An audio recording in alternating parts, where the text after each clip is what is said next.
దేవుని యొక్క పరిశుద్ధ నామమునకు మహిమ కలుగును గాక. ప్రభువైన యేసుక్రీస్తు వారి యొక్క పరిశుద్ధ నామమున మీ అందరికీ నా యొక్క వందనాలు చెల్లిస్తూ ఉన్నాను. మంచి దేవుడు మనను ప్రేమించి మరొకసారి తన యొక్క సజీవ రెక్కల చాటును మనలందరినీ కూడా భద్రపరిచి కాచి కాపాడి సురక్షితంగా మనను భద్రపరిచి మరి యొక్క పునరుత్థాన దినమందు ఆయనను మనం ఆత్మతో సత్యంతో ఆరాధించేటువంటి కృప దేవుడు మనకు అనుగ్రహించాడు. జరిగిన 2 ఆరాధనలు కూడా తన యొక్క నామానికి మహిమకరంగా దేవుడు జరిగించుకుని ఉన్నారు. అందుని బట్టి దేవునికి మనము మహిమను చెల్లిస్తూ ఈ యొక్క జరిగినటువంటి 3వ హిందీ ఆరాధనకు మనము మన యొక్క హృదయాన్ని మనం సిద్ధపరచుకుందాం.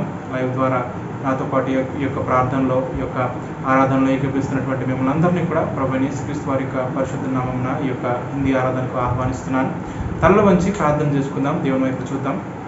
ఆయన తన యొక్క సహాయం మనకు అనుగ్రహించలాగిన మరి పరిస్థితులు మనకు అనుకూలంగా లేకపోయినప్పటికీ లైవ్ ద్వారా ఈ యొక్క ఆరాధనలో పాల్పంచుకునేటువంటి కృప దేవుడు మనకు అనుగ్రహించారు. అందుని బట్టి దేవునికి వందనాలు చెల్లిస్తూ ఈ యొక్క ఆరాధన కొరకే మనల్ని మనం సిద్ధపరచుకుందాం. పరిశుద్ధుడా పరమ తండ్రి, మీకు వందనాలు చెల్లిస్తున్నాం. దేవా, గొప్ప దేవుడవు, రాజుల రాజువు, నిన్న నేడు నిరంతరము ఏకరీతిగా ఉన్నటువంటి మా ప్రియ పరలోకపు తండ్రి, ఈ సాయంకాల సమయం మందు ప్రభువా నాయన మిమ్మల్ని ఆరాధన చేసేటువంటి కృప మాకు ఇచ్చినందుకు వందనాలు తండ్రి. నాయన మా చుట్టూ పరిస్థితి ఏ విధంగా ఉన్నప్పటికీ మీరైతే మీ యొక్క కృప చేత మమ్మల్ని భద్రపరిచి కాచి కాపాడి సజీవులుగా ఉంచి ప్రభావ మరొకసారి మీ యొక్క పరిశుద్ధ సన్నిధిలో చేరి మిమ్మల్ని ఆత్మతో సత్యమతో ఆరాధించేటువంటి కృప మాకు అందరికీ కూడా అనుగ్రహించినందుకు వందనాలు. అయ్యా, జరిగినటువంటి యొక్క 3వ ఆరాధనకు మీరు ఆధిపత్యం వహించండి. పాటల ద్వారా మీ నామాన్ని స్థుతించే భాగ్యాన్ని మాకు అనుగ్రహించండి తండ్రి. ఆరాధనలో మీరే మాకు తోడుగా ఉండి మీరు మాకు ఏమైనారో ప్రభావ మరి మేము తెలుసుకొని మిమ్మల్ని ఆత్మతో సత్యంతో ఆరాధించేటువంటి కృప మాకు అందరికీ అనుగ్రహించవలసిన వాక్య సమయంలో మీ దాసుని మీ సిరువు చాటును మరుగుపరుచుకొని తండ్రి నారాయణ ప్రభావ మీరే మాతో మాట్లాడండి తండ్రి. మీరు మాకు ఏమైనారో ప్రభావ నారాయణ మీ యొక్క వాక్యం ద్వారా తెలుసుకొని ప్రభావ మీ యొక్క వాక్యం ద్వారా మమ్మల్ని మేము తండ్రి సరి చేసుకోవడానికి మీ వాక్యం ద్వారా తండ్రి మా హృదయాలను మేము ధైర్యపరచుకొని శ్వాసంతో మేము చూస్తూ ముందు కొనసాగేటువంటి కృప మాకు అనుగ్రహించండి తండ్రి. యొక్క ఆరాధనలో మరి లైవ్ ద్వారా ఏకీపిస్తున్న ప్రతి ఒక్కరిని బట్టి మీకు వందనాలు ప్రభావ నారాయణ. ఈ లైవ్ ఆరాధనకు ఏ ఆటంకం లేకుండా మీరు ఆధిపత్యం వహించి అన్ని విషయాలు కూడా మీరే మహిమ పొందుతున్నాం. మీకే సమస్తమైన మహిమ ఘనత ప్రభావం చెల్లిస్తూ ముందున్న సమయాన్ని మీ హస్తాలకు అప్పగించుకుంటూ సమయాన్ని మాకు దీనికరంగా మార్చమని సమస్తమైనటువంటి అంధకార శక్తులను దూరపరిచి మీ నామాన్ని మీరు మహిమపరచుకోమని ప్రభువైన యేసుక్రీస్తు వారి యొక్క పరిశుద్ధ నామమున ప్రార్థించి అడిగి వేడుకొంచున్నాను తండ్రి, ఆమేన్. ప్రార్థనలో ఏకీభవించినటువంటి ప్రతి ఒక్కరికి కూడా ప్రభువైన యేసుక్రీస్తు వారి పేరిట వందనాలు చెల్లిస్తున్నాను. ఈ యొక్క ఆరాధనలో మనం ముందుకు వెళ్దాం. పాటలు పాడి దేవుని యొక్క నామాన్ని మనం మహిమపరచుకుందాం. పాటలు పాడుతూ ఉండగా మీరందరూ కూడా మీ యొక్క గృహాల్లోనే మీరు ఎక్కడ ఉంటే అక్కడ మరి యొక్క ఆరాధనలో ఏకీభవించండి. పాటలు పాడి దేవుని యొక్క నామాన్ని మనము స్తుతించి మహిమపరుద్దాం. ఆయన మనకేమై ఉన్నారో ఆయన యొక్క పాటల ద్వారా మనము తెలుసుకుంటూ ఆయనను మనము హృదయపూర్వకంగా స్తుతిస్తూ ఆయన యొక్క నామానికి మన యొక్క ఆరాధన చెల్లిద్దాం.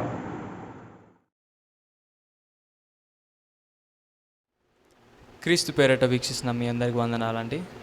ఇప్పుడు మనం కొన్ని పాటలు పాడి దేవుని స్తుతిద్దాం. మొదటిగా పాట సంఖ్య 179, 179. హల్లెలూయా పాడేద ప్రభు నిన్ను కొనియాడేద అన్న పాట పాడదాం. 1, 4, 5, 6 వచనాలు పాడుకుందాం. అందరం కలిసి ఉత్సాహంగా దేవుణ్ణి కీర్తిద్దామండి. హల్లెలూయా పాడేదా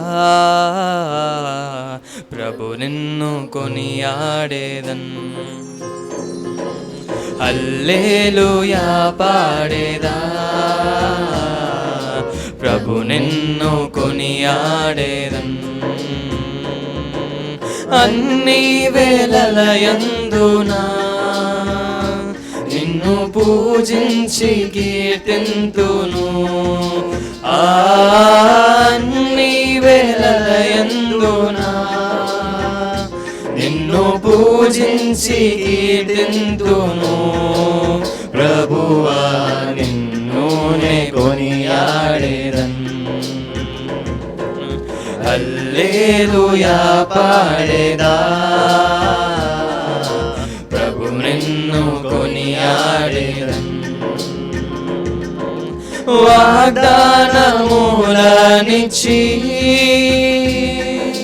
నెరవేర్చువాడవు నీవే. వాగ్దానములనిచ్చి నెరవేర్చువాడవు నీవే. నమ్మకమైన దేవా నన్ను కాపాడువాడవు నీవే. నమ్మకమైన దేవా కాపాడువాడవు నీవే ప్రభువా, నిన్ను నే కొనియాడేదన్. హల్లెలూయా పాడేదా, ప్రభు నిన్ను కొనియాడేదన్. భయమును పాలదోలి అభయమునిచ్చితివే,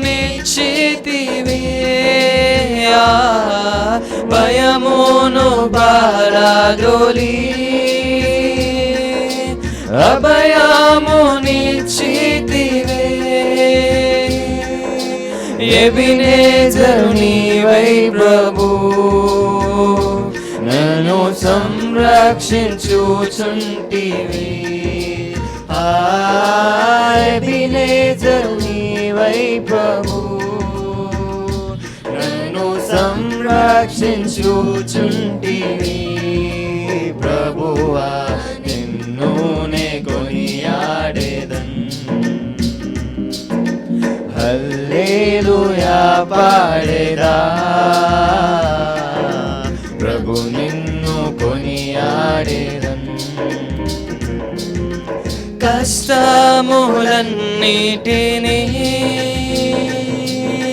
ప్రియముగా భరింతును, కష్టములన్నిటినీ ప్రియముగా భరింతును. నీ కొరకై జీవింతును, నా జీవము దాతవు నీవే. నీ కొరకే జీవింతును, నా జీవంబు దాతవు నీవే. ప్రభువా, నిన్ను నే కొనియాడేదన్. హల్లెలూయా పాడేదా, ప్రభు నిన్ను కొనియాడేదన్. ఈ జీవిత యాత్రలో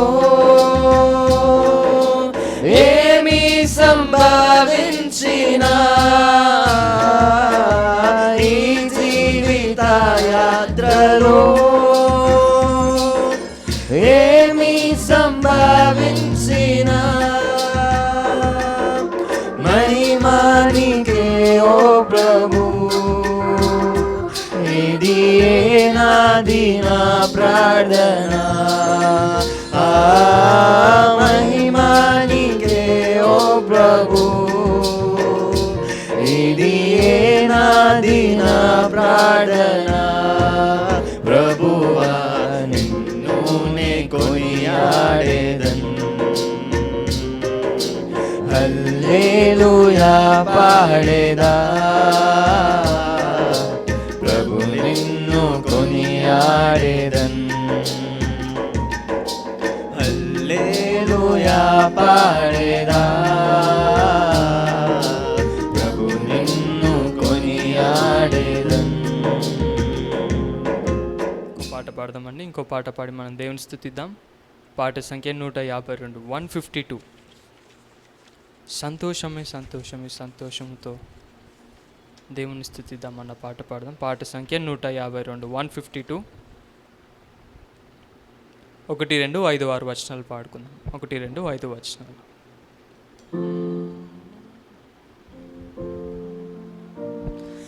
సంతోషమే సంతోషమే సంతోషముతో స్తుతించేదన్, క్రీస్తు యేసు రక్షించిన చేర్చెను తన మందలో.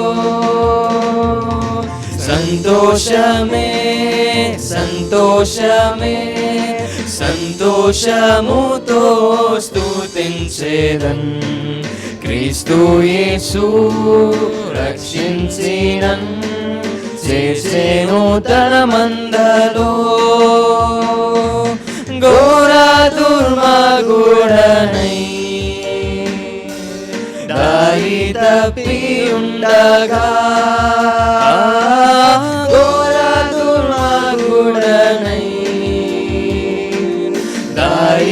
కప్పి ఉండగా పూరి దయతో కాపరి యేసు దారికి నడిపెను.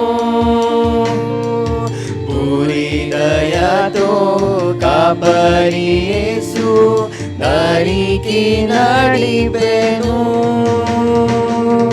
సంతోషమే సంతోషమే సంతోషముతో స్తుతించెదన్. క్రీస్తు యేసు రక్షించినన్, చేర్చెను తన మందలో. అక్షయమైనదియు నిర్మలమైనదియు అక్షయమైనదియు నిర్మలమైనదియు రక్షకుడేసు వాడవరని స్వాస్థ్యము నాకిచ్చును. రక్షకుడేసు వాడవరని స్వాస్థ్యము నాకిచ్చును. సంతోషమే సంతోషమే సంతోషముతో స్తుతించెదన్. క్రీస్తు యేసు రక్షించినన్, చేర్చెను తన మందలో. మహిమారాజమునకు మిమ్మును పిలచుచున్నా. మహిమారాజమునకు మిమ్మును పిలచుచున్నా. మహిమారాజుకు తగినట్టుగా మీరు నడచుకోనుడి. మహిమారాజుకు తగినట్టుగా మీరు నడచుకోనుడి. సంతోషమే సంతోషమే సంతోషముతో స్తుతించెదన్. క్రీస్తు యేసు రక్షించినన్, చేర్చెను తన మందలో. రాజాది రాజు యేసే, ప్రభుల ప్రభు యేసే. రాజాది రాజు యేసే, ప్రభుల ప్రభు యేసే. పరమందు దూతలు ఇహమందు నరులు హల్లెలూయా పాడుడి. పరమందు దూతలు ఇహమందు నరులు హల్లెలూయా పాడుడి.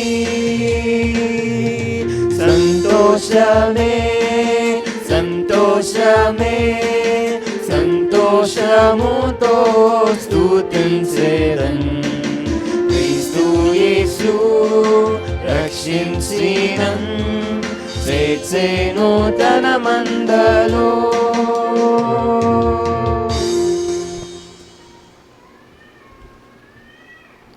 ఒక పాట పాడదామండి. పాట సంఖ్య 376, 376. 376 గొర్రెపిల్ల వివాహోత్సవం సమయము వచ్చినన్న పాట పాడదాం.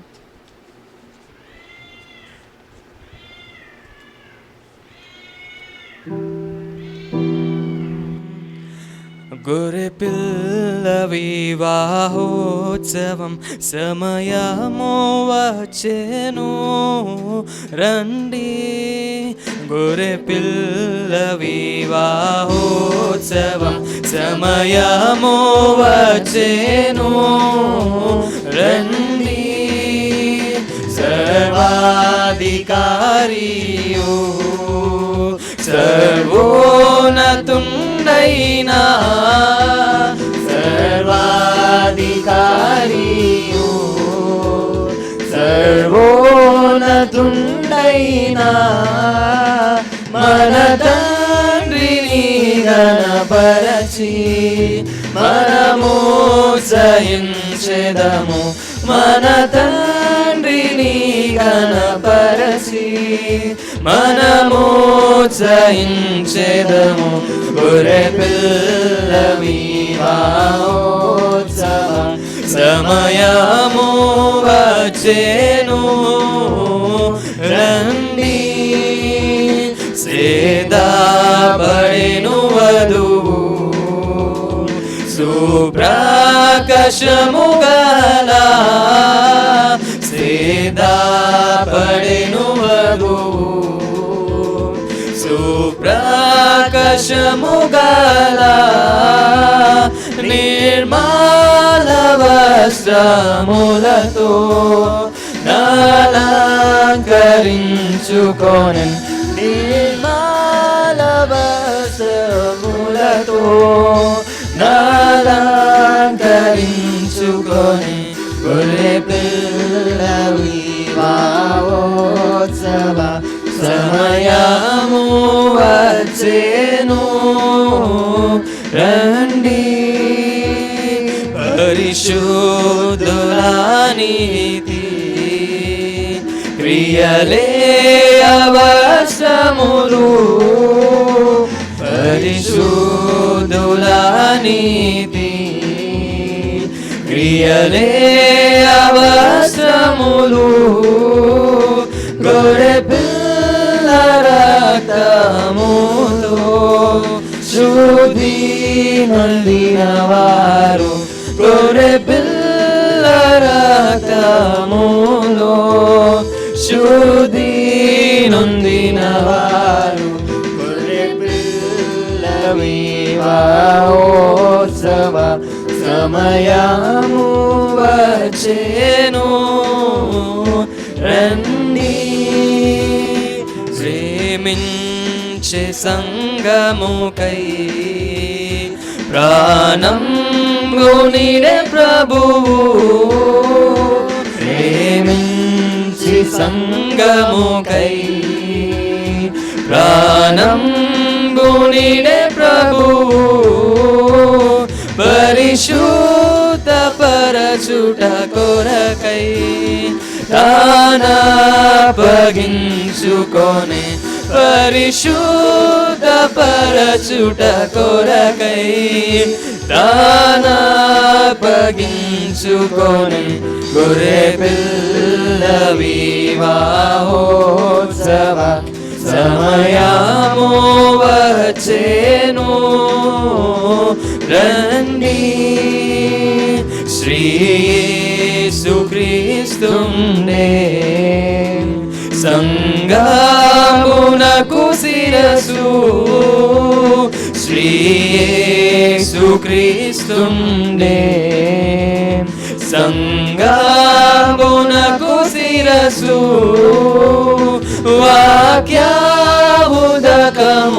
తోడా శుద్ధి నరచుచుండే. వాక్యముదకము తోడా శుద్ధి పరచుచుండే. గొర్రె పిల్ల వివాహోత్సవ సమయము వచ్చెను రండి. గొర్రె పిల్ల వివాహోత్సవం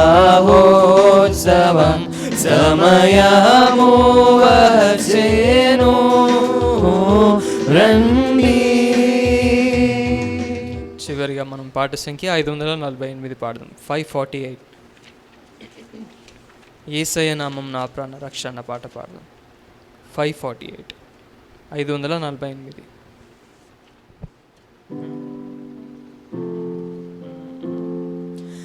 యేసయ్య నామము నా ప్రాణ రక్ష. గొర్రె పిల్ల రక్తము నా ఇంటి సురక్ష. యేసయ్య నామము నా ప్రాణ రక్ష. గొర్రె పిల్ల రక్తం నా ఇంటి సురక్ష.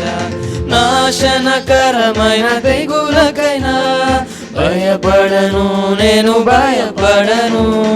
నాశనకరమైన తెగులకైనా భయపడను నేను భయపడను. యేసయ్య నామమున ప్రాణరక్ష, గొర్రె పిల్ల రక్తమున ఇంటి సురక్ష. యేసయ్య నామమున ప్రాణరక్ష, గొర్రె పిల్ల రక్తమున ఇంటి సురక్ష. రోగ భయం మరణ భయం తొలగిపోవును యేసు నామములో. రోగ భయం మరణ భయం తొలగిపోవును యేసు నామములో.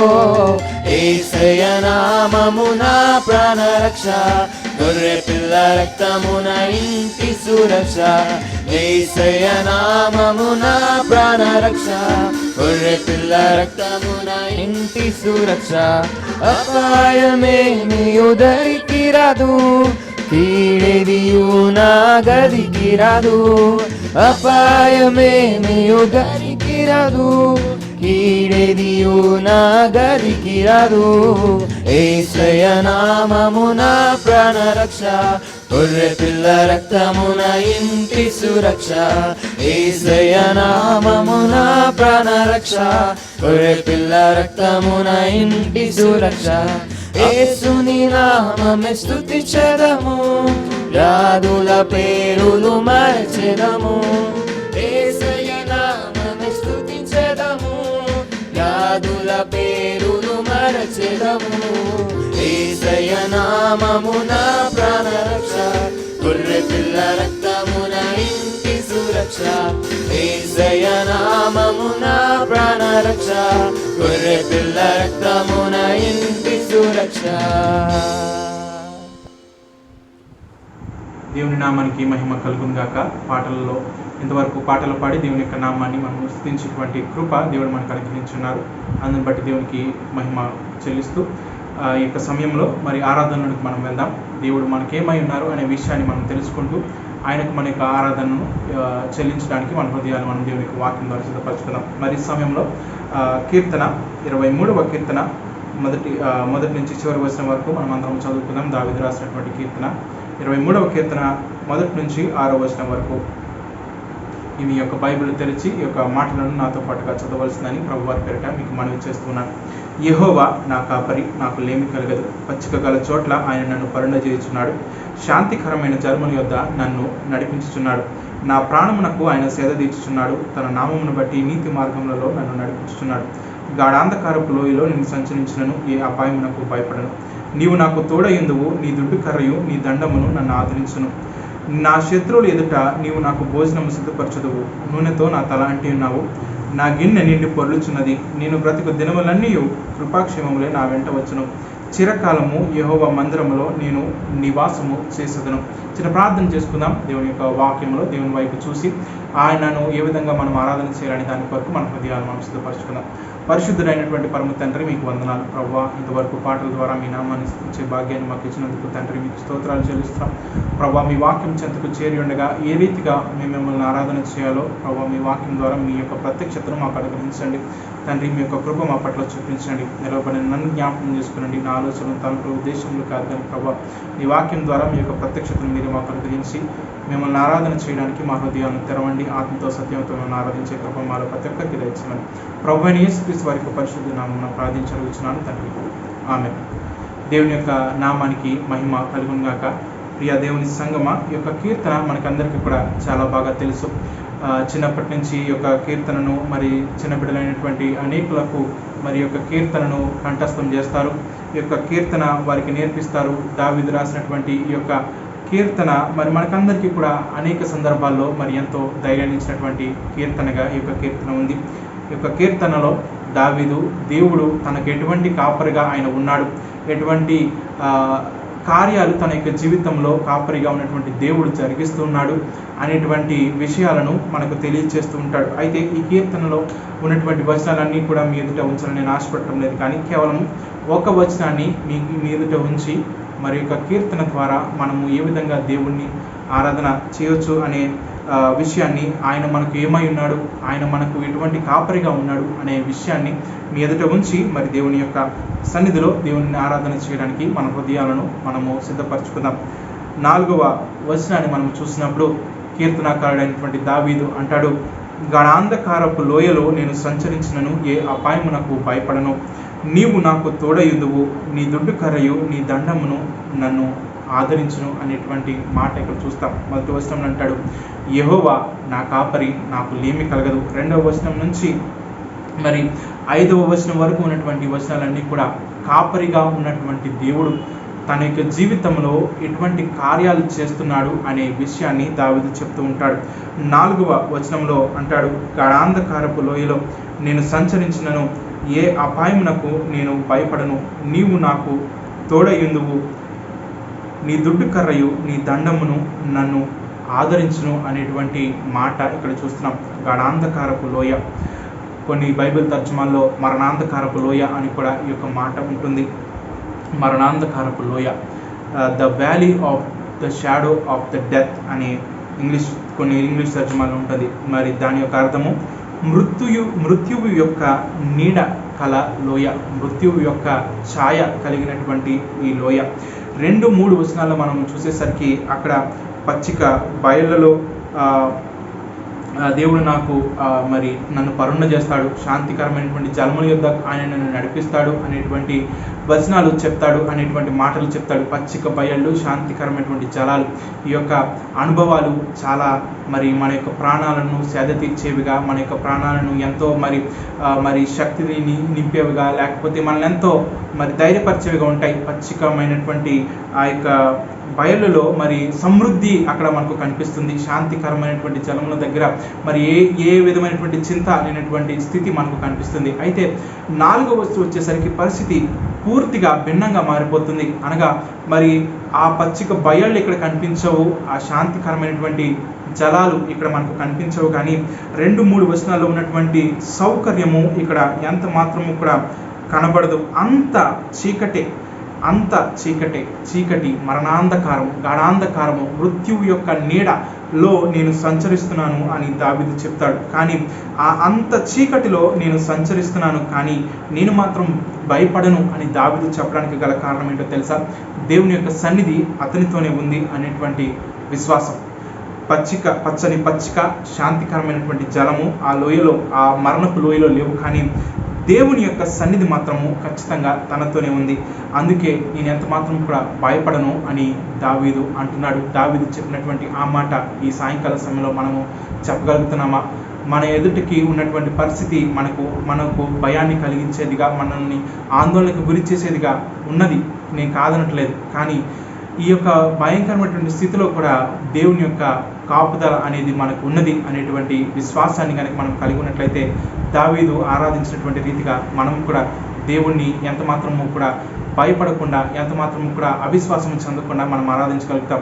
మరణపు నీడ కలిగినటువంటి లోయలో దావీదు సంచరిస్తున్నాడు. అంతకు మునుపు 2-3 వచనాలు మనం చూసినప్పుడు పచ్చని పచ్చిక దగ్గర అతను ఉన్నాడు, శాంతికరమైనటువంటి జలాల దగ్గర అతను ఉన్నాడు. కానీ ఆ యొక్క స్థితి పూర్తిగా మారిపోయింది. తన యొక్క ప్రయాణంలో మరి ఒక్కసారిగా మరణం యొక్క నీడ కలిగినటువంటి లోయలో అతను సంచరిస్తున్నాడు. కానీ ఆ మరణపు నీడ కలిగినటువంటి లోయలో సైతము దేవుని యొక్క సన్నిధి తనతో ఉన్నది అనేటువంటి విశ్వాసాన్ని దావీదు ఎంత మాత్రం కూడా విడిచిపెట్టలేదు. అందుకే అంటున్నాడు, గాఢాంధకారపు లోయలో నేను సంచరించినను ఏ అపాయమునకు నేను భయపడను, ఎందుకంటే నీవు నాకు తోడయుందువు, నీ దుడ్డు కర్ర నీ దండము నన్ను ఆదరించును అనేటువంటి మాట దావీదు చెప్తున్నాడు. దావీదు చెప్పినటువంటి రీతిగా మనము కూడా ఆ యొక్క విశ్వాసాన్ని మన యొక్క జీవితాల్లో మనం కలిగినట్లయితే మనము ఎంత ధైర్యంగా, ఎంత మరి కృతజ్ఞత భావం కలిగినటువంటి వారంగా మన హృదయాలలో మరి దేవుని పట్ల మన యొక్క ఆరాధన మనం చెల్లించగలుగుతాం కదా. ఆ మృత్యువు నీడ ఉన్నటువంటి లోయలో సైతము దావీదు నడుస్తూనే ఉన్నాడు. అతడు ఆగిపోలేదు, అతడు నెమ్మదించలేదు, లేదా అతడు వేగంగా పరిగెట్టడం లేదు. కానీ అతడు ఆ యొక్క మరి గాఢాంధకారపు లోయలో, ఆ మృత్యువు యొక్క నీడ కలిగినటువంటి ఆ లోయలో సైతము దావీదు తన యొక్క పయనాన్ని కొనసాగిస్తూనే ఉన్నాడు. ఇంగ్లీష్లో మనం చూసినప్పుడు though I walk in the valley of the shadow of death అని ఉంటుంది. నేను నడుస్తూ ఉన్నప్పుడు ఆ మరణాంధకారపు లోయలో నేను ఎంత మాత్రం కూడా ఆగను, నేను ముందుకు వెళ్ళిపోతూనే ఉంటాను, ఎందుకంటే దేవుడు నాకు తోడై ఉన్నాడు, ఏ అపాయం వచ్చినా నేను భయపడను అని దావీదు చెప్తున్నాడు. చూడండి, కొన్నిసార్లు మరి నా చిన్న ప్రాయంలో లేదా ఎప్పుడైనా సరే చీకటిగా ఉండేటువంటి మార్గంలో ప్రయాణం చేయడానికి నేను కొంత భయపడుతూనే ఉంటాను. ఆ చీకటిలో ఒంటరిగా మరి ముఖ్యంగా ఒంటరిగా నేను ప్రయాణం చేస్తూ ఉన్నప్పుడు వేగంగా వెళ్ళడానికి నేను ఇష్టపడతాను. ఎందుకంటే చీకటిలో నిలవబడడం అనేది నాకు ఎంత మాత్రం కూడా ఇష్టం ఉండదు. మనలో ఎవరికి కూడా ఇష్టం ఉండదు చీకటిలో ఒంటరిగా ప్రయాణం చేయడం. చీకటిలో ఒంటరిగా ప్రయాణం చేస్తూ ఉన్నప్పుడు మనం సాధ్యమైతే ఎవరినైనా తోడుగా అయినా తీసుకుని వెళ్తాం, లేదా వేగంగా అయినా మనము వేగంగా అయినా మనం ప్రయాణం చేయడానికి ఇష్టపడుతూ ఉంటాం. లేదా ఆ చీకటిలో మరి ముందుకు వెళ్ళడానికి మనం అక్కడే ఆగిపోయి ఎవరైనా మనకు తోడు వస్తారేమో అని మనము ఎదురు చూస్తూ ఎవరైనా తోడు వస్తే వారితో కలిసి మనము వెళ్ళడానికి మనం ఇష్టపడుతూ ఉంటాం. నేను మరి చిన్నప్పుడు మరి ఒంటరిగా మరి చీకట్లో కనుక వెళ్ళవలసి వచ్చినప్పుడు నేను ఈ విధంగా మరి చూస్తూ ఉండేటువంటి వాడిని, ఎవరైనా నాకు సహాయం వస్తారా, లేదా మరి నేను ఎంత వేగంగా ఆ యొక్క మార్గంలో నేను వెళ్ళగలుగుతాను, ఎంత స్పీడ్గా నేను ఆ మార్గాన్ని దాటుకుని మరి నేను బయటకు వెళ్తాను. స్ట్రీట్ లైట్స్ లేనటువంటి పరిస్థితుల్లో ఆ చీకట్లో ప్రయాణం అనేది మనకి ఎంత మాత్రం కూడా ఇష్టం ఉండదు. ఎందుకంటే చీకట్లో మనము భయపడతాం. కానీ ఇక్కడ దావీదు అంటున్నాడు, దావీదు ప్రయాణించేటువంటిది వంటి చీకటి మరి మనము ప్రయాణించేటువంటి చీకటి కాదు. ఆ యొక్క చీకటి లైట్స్ మనం ప్రయాణించేటువంటి చీకట్లో ఎవరొకరు మనకు తోడు రావచ్చు, లేదా మరి లైట్లు అనేవి మనకు ఉండొచ్చు. కానీ దావీదు ప్రయాణిస్తున్నటువంటి చీకటి ఏదైతే ఉందో అది మరణము యొక్క చీకటి, మరణము యొక్క నీడ కలిగినటువంటి ఆ చీకటి. ఆ చీకటిలో నేను ప్రయాణిస్తున్నా సరే నేను ఎంత మాత్రం కూడా ఆగను, నేను వెళ్ళిపోతాను. నేను వేగంగా పరిగెపెట్టను, లేదా మరి నేను అక్కడ నిల్చుండిపోను, లేదా నేను నెమ్మదించను. కానీ నేను ఏ విధంగా అయితే నేను ప్రయాణం చేస్తానో నా ప్రయాణమును నేను కొనసాగిస్తూనే ఉంటాను. ఎందుకంటే దేవుడు నాకు తోడుగా ఉన్నాడు అని దావీదు చెప్తూ ఉంటాడు. మనము మృత్యువులో మనము ప్రయాణం చేయడం లేదు, కానీ మృత్యువు యొక్క నీడలో మనం ప్రయాణం చేస్తాం. దయచేసి గమనించండి, ఈ యొక్క గాఢాంధకారపు లోయనకు ఉన్నటువంటి మరొక పేరును కూడా మీకు చెప్పాను. అది మృత్యువు యొక్క నీడ కలిగినటువంటి లోయ, అనగా అది మృత్యువు నీడ కాదు, మృత్యువు యొక్క నీడ కలిగినటువంటి లోయ. కాబట్టి ఆ యొక్క మృత్యువు నీడ అనేది మనకి ఎంత మాత్రం కూడా హాని చేయదు. చూడండి, దీన్ని అర్థం చేసుకోవడానికి ఒక కుక్క యొక్క నీడ మనల్ని కరుస్తుందా? కుక్క మనల్ని కరుస్తుంది, కానీ కుక్క యొక్క నీడ మనల్ని కరవలేదు. అలాగే ఒక ఖడ్గము యొక్క నీడ మనల్ని ఎంత మాత్రం కూడా గాయపరచలేదు. ఒక ఖడ్గము మనల్ని గాయపరుస్తుందేమో, కానీ ఖడ్గం యొక్క నీడ మనల్ని గాయపరచలేదు. అలాగే ఇక్కడ మరి మరణము యొక్క నీడ, అది మరణము కాదు కానీ మరణం యొక్క నీడ. కాబట్టి ఆ మరణం యొక్క నీడలో మనము ప్రయాణం చేయవలసినటువంటి పరిస్థితి వచ్చినా మనము ఎంత మాత్రం కూడా భయపడవలసినటువంటి పని లేదు. ఎందుకంటే మన రక్షకుడు, మన ప్రభువైన యేసుక్రీస్తు వారు, ఆయన మన కొరకు మరణాన్ని జయించి లేచినటువంటి పునరుత్థానుడు అయినటువంటి దేవుడు. ఒక విశ్వాసికి మరణము గనుక సంభవించినట్లయితే అది ఎలాంటిదంటే, చార్లెస్ స్పర్జన్ అనేటువంటి భక్తుడు ఆయన అంటారు, చార్లెస్ స్పర్జన్ అనేటువంటి భక్తుడు ఆయన చెప్పేటువంటి మాట ఏంటంటే, మరి మరణము అనేది విశ్వాసికి ఎటువంటిదంటే అది ఒక నిద్ర లాంటిది. ఆ నిద్ర ఎటువంటి నిద్ర అంటే ఆ నిద్ర మనము ఎక్కడ మేల్కొనేలా చేస్తుందంటే మనల్ని మహిమలో మేల్కొలిపేలా చేస్తుంది. చూడండి ఎంత చక్కటి అవగాహన కదా మరణాన్ని గురించి. కాబట్టి మరణము అనేది మనము నిత్యము ఉండేటువంటి ఒక గృహము కాదు, కానీ అది మనము దాటి వెళ్ళిపోయేటువంటి ఒక మార్గం లాంటిది. ఆ మార్గము మనల్ని ఎక్కడికి తీసుకుని వెళ్తుందంటే ఆ మరణము అనేటువంటి ఆ యొక్క మార్గము మనల్ని మన ప్రభు అయినటువంటి యేసుక్రీస్తు వారి దగ్గరకు, ఆ నిత్యమైనటువంటి వెలుగులోనికి మనల్ని తీసుకొని వెళ్ళేదిగా ఉంది. కాబట్టి మరణము అనేది అది ఒక విశ్వాసికి సంభవించవచ్చు, కానీ దాని యొక్క అంతము అది దేవుని యొక్క రాజ్యమే. ఎందుకంటే చార్లెస్ స్పర్జన్ గారు చెప్పినటువంటి దానితో నేను పూర్తిగా ఏకీభవిస్తాను. అది మనము నిద్రపోవడం లాంటిది. మనం నిద్రపోతాము, కానీ మనము మహిమలో మేల్కొంటాం. ఎంత గొప్ప ధన్యత దేవుడు మనకు అనుగ్రహించాడు కదా ప్రభువైన యేసుక్రీస్తు వారి ద్వారా. కాబట్టి ఈ సాయంకాల సమయంలో దేవుడు మనకి ఇచ్చినటువంటి ఆ యొక్క గొప్ప నిరీక్షణను మనం జ్ఞాపకం చేసుకుందాం. మరణము మనలో ప్రతి ఒక్కరికి సంభవిస్తుంది. మరణము చూడకుండా బ్రతికేటువంటి నరుడు ఎవరు కూడా లేరు. కానీ దేవుడు మనకి ఇచ్చినటువంటి గొప్ప నిరీక్షణ, మరణాన్ని యేసుక్రీస్తు ప్రభువారు ఆయన నశింపచేశారు. మరణము అనేది మనకు ఎడబాటును కలిగించేది, కానీ దేవుని దగ్గరకు అది మనను తీసుకుని వెళ్ళేదిగా ఉంది. కాబట్టి మరణం యొక్క నీడ అది మనల్ని ఎంతమాత్రం కూడా భయపెట్టలేదు. ఎందుకంటే మనము మరణం యొక్క నీడలో మనం ప్రయాణం చేస్తున్న దేవుని యొక్క సన్నిధి అది మనకు తోడుగా ఉంది. ఏ అపాయానికి నేను భయపడనని దావీదు చెప్తున్నాడు. కాబట్టి మనం కూడా భయపడవలసినటువంటి పని ఎంత మాత్రం లేదు. దేవుడు మనకు ప్రతి పరిస్థితుల్లో కూడా ఆయన తోడై ఉన్నటువంటి దేవుడిగా, ఇమ్మానుయేలుగా ఆయన ఉన్నాడు. ఈ విషయాన్ని మనం జ్ఞాపకం చేసుకుందాం ఆయనను మనం ఆరాధించేటువంటి ఈ సమయంలో. మరొక విషయాన్ని మనం చూసినప్పుడు దావీదు అంటాడు, ఏ అపాయమునకు నేను భయపడను అంటాడు. ఏ అపాయమునకు నేను భయపడను అంటాడు. ఎందుకని ఏ అపాయమునకు నేను భయపడను అని దావీదు చెప్తున్నాడు తెలుసా? ఎందుకంటే దేవుని యొక్క గొప్ప కాపుదలను ఆయన అనుభవిస్తున్నాడు. దేవుని యొక్క గొప్ప కాపుదలను ఆయన అనుభవిస్తున్నాడు. అక్కడ మనం చూస్తాము, నీ దుడ్డు కర్రయు నీ దండమును నన్ను ఆదరించును అనేటువంటి మాట.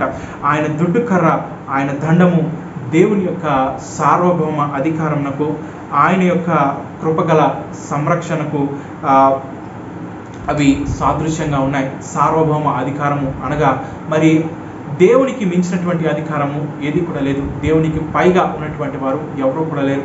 ఆయన గొప్ప సార్వభౌముడు అయినటువంటి దేవుడు.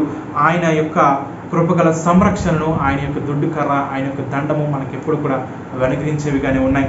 చూడండి, పచ్చని పచ్చిక శాంతికరమైనటువంటి జలాల దగ్గర మాత్రమే దేవుని యొక్క కాపుదలను నేను అనుభవిస్తున్నానని దావీదు అనటం లేదు. కానీ చిమ్మ చీకటి కలిగినటువంటి గాఢాంధకారపు లోయలో నేను సంచరించిన దేవుని యొక్క కాపుదల నాకు తోడుగా ఉంది.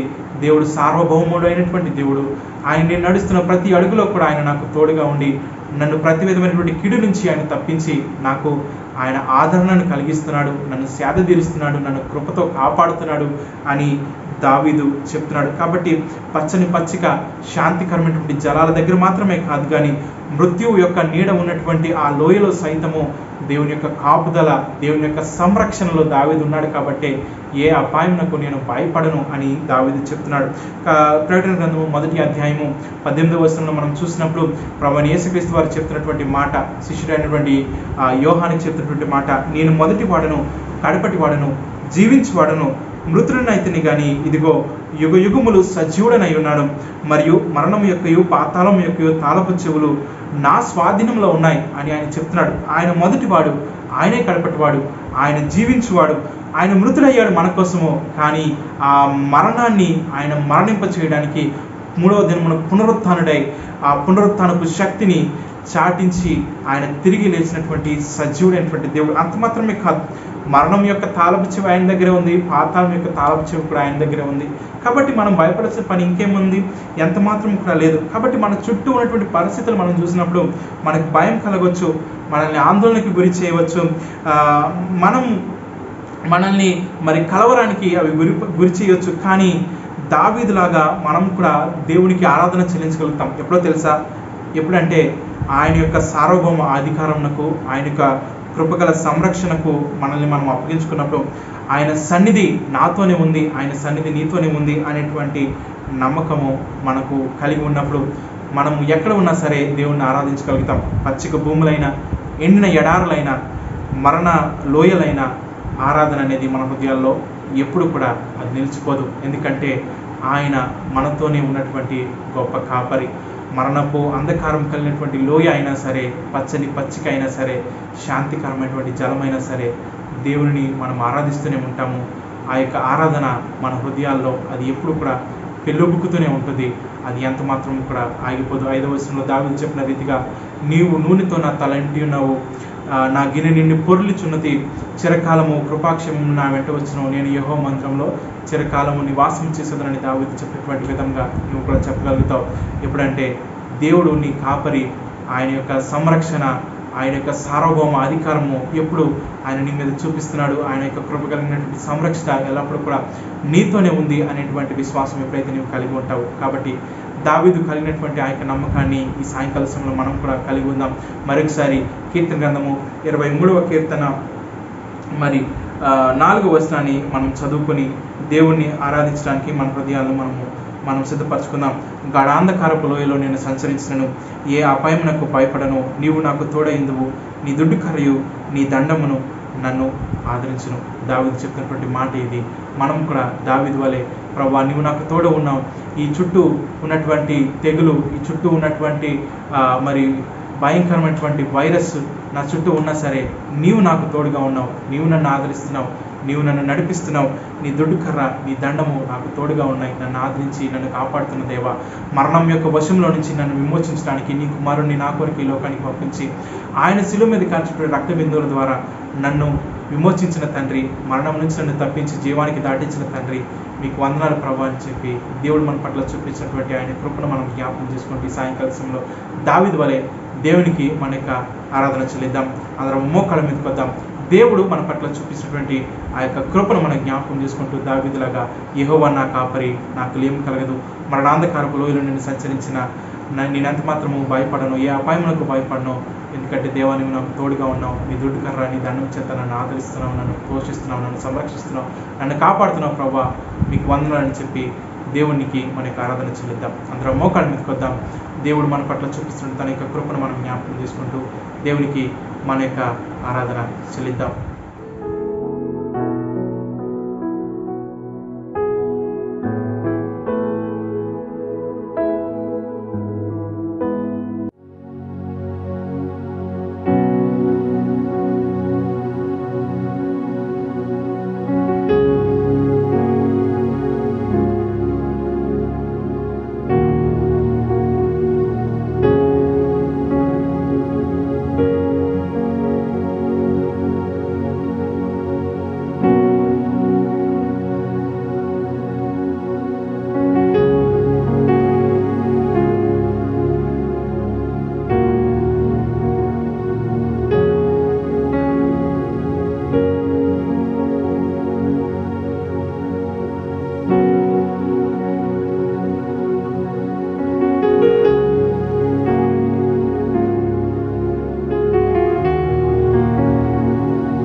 పరిశుద్ధ కరుణామయ దయగలిగిన తండ్రి, మీకు వందనాలు.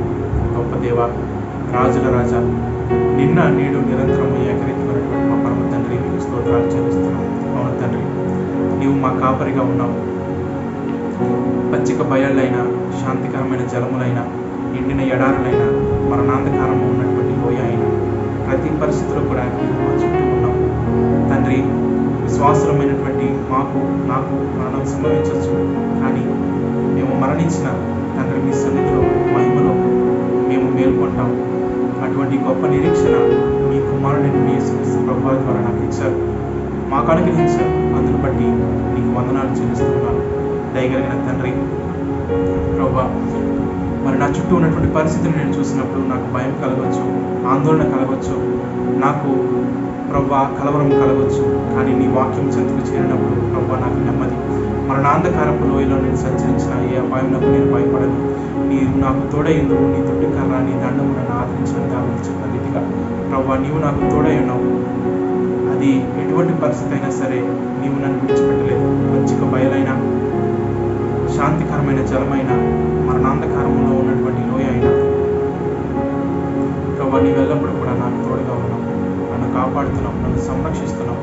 ప్రభువా నన్ను నువ్వు విడిచిపెట్టలేదు కాబట్టే, నన్ను నువ్వు విడిచిపెట్టడానికి ఇష్టపడలేదు కాబట్టే నా కోసము నీ ప్రియ కుమారుడు యేసుక్రీస్తు ప్రభువారిని నా కొరకు 2000 సంవత్సరాల క్రితం ఈ లోకానికి నేను పంపించి ప్రభువా శిలువ మీద ఆయన కార్చినటువంటి రక్త బిందుల ద్వారా నన్ను మోచించావు, నన్ను కడిగావు, నన్ను కొన్నావు.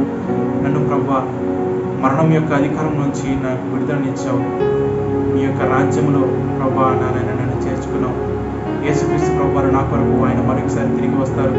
ఆయన రాకడలో ఆయనతో పాటు నేను కూడా ఈ యొక్క నిత్య రాజ్యంలో యుగ యుగములు నివాసం చేస్తాననేటువంటి గొప్ప నిరీక్షణ నాకు ఇచ్చినటువంటి పరమ తండ్రి ప్రభువా, ఈ గొప్ప శుభప్రదమైనటువంటి నిరీక్షణ నాకు ఇచ్చినందుకు తండ్రి మీకు వందనాలు. అయ్యా, ఈ సాయంకాల సమయమందు ఇంటి గొప్ప కృపను నా జీవితంలో నేను పొందుకోవడానికి నాలో ఏ యొక్క అర్హత యోగ్యత లేదు, కానీ కేవలం నీ కృప ద్వారా మాత్రమే ప్రభువా నాకు ఈ యొక్క ధన్యతకరమైనటువంటి స్థితిని మీరు ఇచ్చారు. ప్రభువా మీకు వందనాలు. దావీదు చెప్పినటువంటి రీతిగా నేను బ్రతుకు దినములన్నీ కృపాక్షేమములు నా వెంట వచ్చిన చిరకాలము నేను యెహోవా మందిరంలో నివాసం చేసేది ప్రభా. ఆ యొక్క మాటలు ప్రభా నా జీవితంలో కూడా నేను నెరవేరుస్తావు. చిరకాలము నిత్యత్వంలో ప్రభా నాయన నీ సన్నిధిలో నేను నివసించడానికి మీ ప్రియ కుమారుడు యేసుక్రీస్తులో ప్రభా నాకు అనుమతించావు.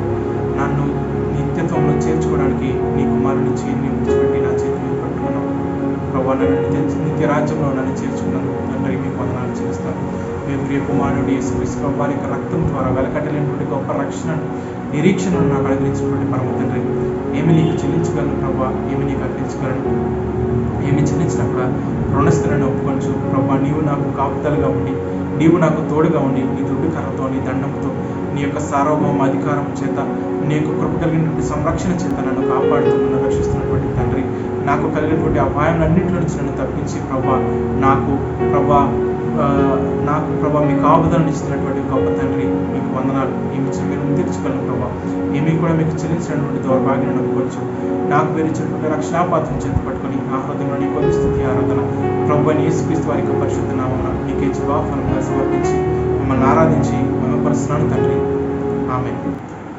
దేవుని యొక్క పరిశుద్ధ నామానికి మహిమ కలుగును గాక. ఆరాధనలో ఏకీభవిస్తున్న ప్రతి ఒక్కరికి కూడా ప్రభు యేసుక్రీస్తు వారి యొక్క నామమున వందనాలు చెల్లిస్తున్నాను. మరి ఈ సమయంలో దేవుని యొక్క వాక్యంలోనికి వెళ్ళబోయే ముందు ఒక పాట పాడి దేవుని యొక్క నామాన్ని మనం స్తుతించి ఆరాధించిన తర్వాత బ్రదర్ అనురోధ్ గారు దేవుని యొక్క వాక్యాన్ని మనకు అందిస్తారు. దేవుని యొక్క వాక్యాన్ని మనం విందాం, శ్రద్ధగా ఆలకించి దేవుని యొక్క దీవెనను పొందుకుందాం. మరి ఈ సమయంలో దేవుని యొక్క వాక్యం కొరకు మన హృదయాన్ని సిద్ధపరచుకుంటూ ఒక పాట పాడుతూ ఉండగా దేవుని యొక్క వాక్యం కొరకే మన హృదయాన్ని మనం సిద్ధపరచుకుందాం. పాట పాడుతూ దేవుని యొక్క నామాన్ని మనం మహిమపడతాం.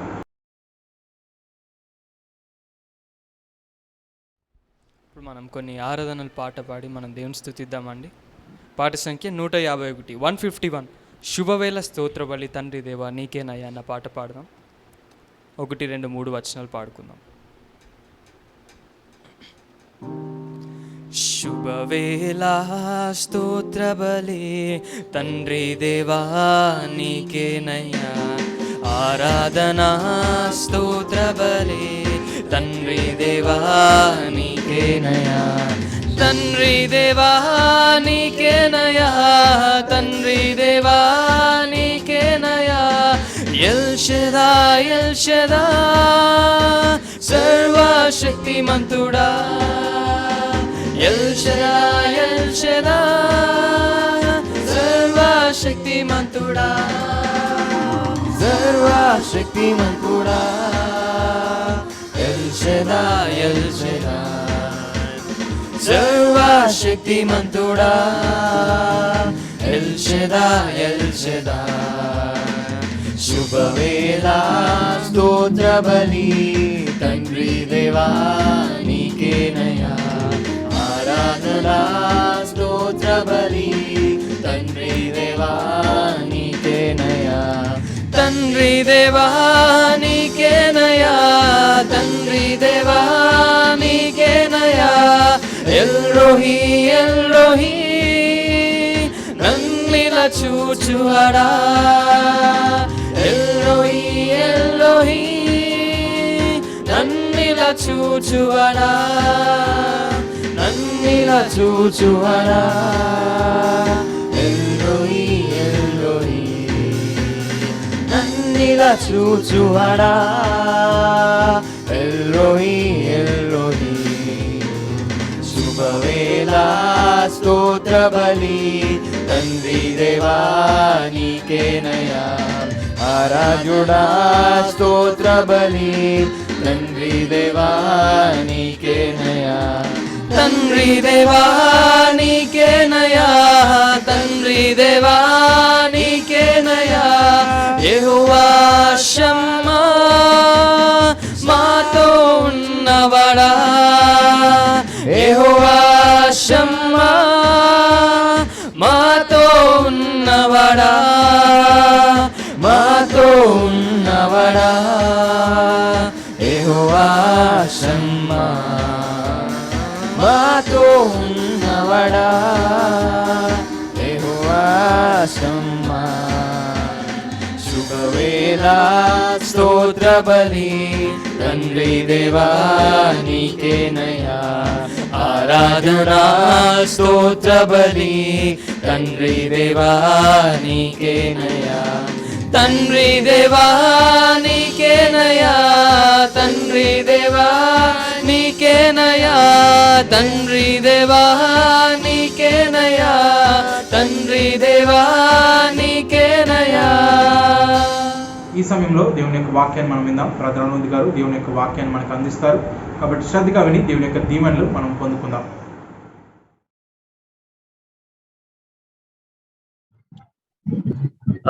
जय मसीह की आप सभी लोगों को. మీ అందరికీ ప్రభు అయిన యేసుక్రీస్తు వారి యొక్క పరిశుద్ధ నామమున వందనాలు చెల్లిస్తున్నాను.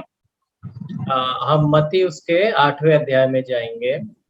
మనము మత్తయి సువార్త 8వ అధ్యాయంలోనికి మనం వెళ్దాం. और पिछले सप्ताह हम पढ़ रहे थे 8वें अध्याय में किस प्रकार प्रभु यीशु ने कोढ़ी को चंगा किया था. గడిచిన వారము మనం చూసాం మత్తయి సువార్త 8వ అధ్యాయంలో ఏ విధంగా ప్రభు అయిన యేసుక్రీస్తు వారు అక్కడ ఉన్నటువంటి కుష్టు రోగును ఆయన స్వస్థపరిచారు. और पहली 4 आयतों से हमने देखा था किस प्रकार रोग और बीमारियों ने इस संसार में प्रवेश किया. అలాగే మనం చూసాము ఏ విధంగా మరి ఈ యొక్క రోగము అనేది మరి ఈ యొక్క లోకంలో ప్రవేశించింది అనే విషయాన్ని కూడా మనం నేర్చుకున్నాం. कैसे एक अपराध के कारण आदम और हवा के मृत्यु ने इस संसार में प्रवेश किया और मृत्यु का जो जरिया है वो रोग है, उस प्रकार रोग संसार पे आया. కాబట్టి ఏ విధంగా మరి మరణము అనేది ఈ లోకంలో ప్రవేశించింది, మరి ఆ మరణము మరి రోగము ద్వారా ఏ విధంగా సంభవిస్తుంది అనే విషయాన్ని కూడా మనము గడిచిన వారము మరి ఆదాము హవ్వల యొక్క జీవితాల్లో ద్వారా మరి మరణం ఏ విధంగా ప్రవేశించింది అనేది కూడా మనం నేర్చుకున్నాం. और ऐसा नहीं कि केवल मानव जाति पर रोग और कठिनाई आई, परंतु समूची सृष्टि जो है वो पीड़ा में है उस अपराध के कारण. కాబట్టి వారు చేసినటువంటి అపరాధము వలన కేవలము మానవులమైనటువంటి మన మీదకు మాత్రమే యొక్క రోగము పీడ అనేది కాదు కానీ రావడం మాత్రమే కాదు కానీ సర్వ సృష్టి మీదకి, సృష్టిలో ఉన్నటువంటి ప్రతి దాని మీదకి కూడా ఈ యొక్క మరి రోగం యొక్క ప్రభావం, ఈ యొక్క మరణం యొక్క ప్రభావం అనేది సంప్రాప్తించింది. और फिर हमने देखा था कि किस प्रकार इस कोढ़ी को कोढ़ आया होगा, क्या कारण हो सकते हैं उसके. అలాగే ఈ యొక్క కుష్టు రోగికి మరి ఆ కుష్టు వ్యాధి రావడానికి గల కారణం ఏమిటి, ఆ కారణము ఏమై ఉండొచ్చు అనే విషయాన్ని కూడా మనము గడిచిన వారం నేర్చుకున్నాం. हमने देखा था नए नियम से कैसे कई बार निजी पाप के कारण रोग आते हैं. కాబట్టి గడిచిన వారం మనం చూసాము నూతన నిబంధనలో మరి అనేకమైనటువంటి కారణాల ద్వారా లేదా మరి కొన్ని పాపాల ద్వారా కూడా ఈ యొక్క రోగం అనేది సంభవించవచ్చు అనే విషయాన్ని మనం నేర్చుకున్నాం. और हमने भी देखा था कैसे कई बार अपने निजी पापों के कारण नहीं, परंतु अपने माता पिता के पापों के कारण या फिर पूर्वजों के पापों के कारण भी रोग और श्राप हमारे जीवन में आ सकते हैं. కాబట్టి యొక్క పాపము మన యొక్క పాపము ద్వారా మాత్రమే కాదు కానీ మన తల్లిదండ్రులు చేసినటువంటి పాపమే కావచ్చు, మన యొక్క పూర్వీకులు చేసినటువంటి పాపమే కావచ్చు, వారు చేసినటువంటి పాపాల ద్వారా కూడా మరి యొక్క రోగం అనేది మనకు సంభవించవచ్చు అనే విషయాన్ని కూడా మనం నేర్చుకున్నాం. उसके बाद हमने देखा कि इस बात का ये अर्थ नहीं है कि सारे रोग पाप से ही जुड़े हुए हैं. कई बार अंदरूनी मन के टूटे होने की वजह से भी हमारे शरीर पे, हमारे देह पर रोग आते हैं. అలాగే మనం ఇంకా ఏం నేర్చుకున్నామంటే మరి అనేక సార్లు మన యొక్క పాపం వల్లనే మనకు రోగం అనేది సంభవించదు కానీ మన యొక్క హృదయం యొక్క స్థితి, మన యొక్క మానసిక స్థితి సరిగా లేకపోవడం వలన కూడా మనకు రోగం అనేది సంభవించవచ్చు అనే విషయాన్ని మనం తెలుసుకున్నాం.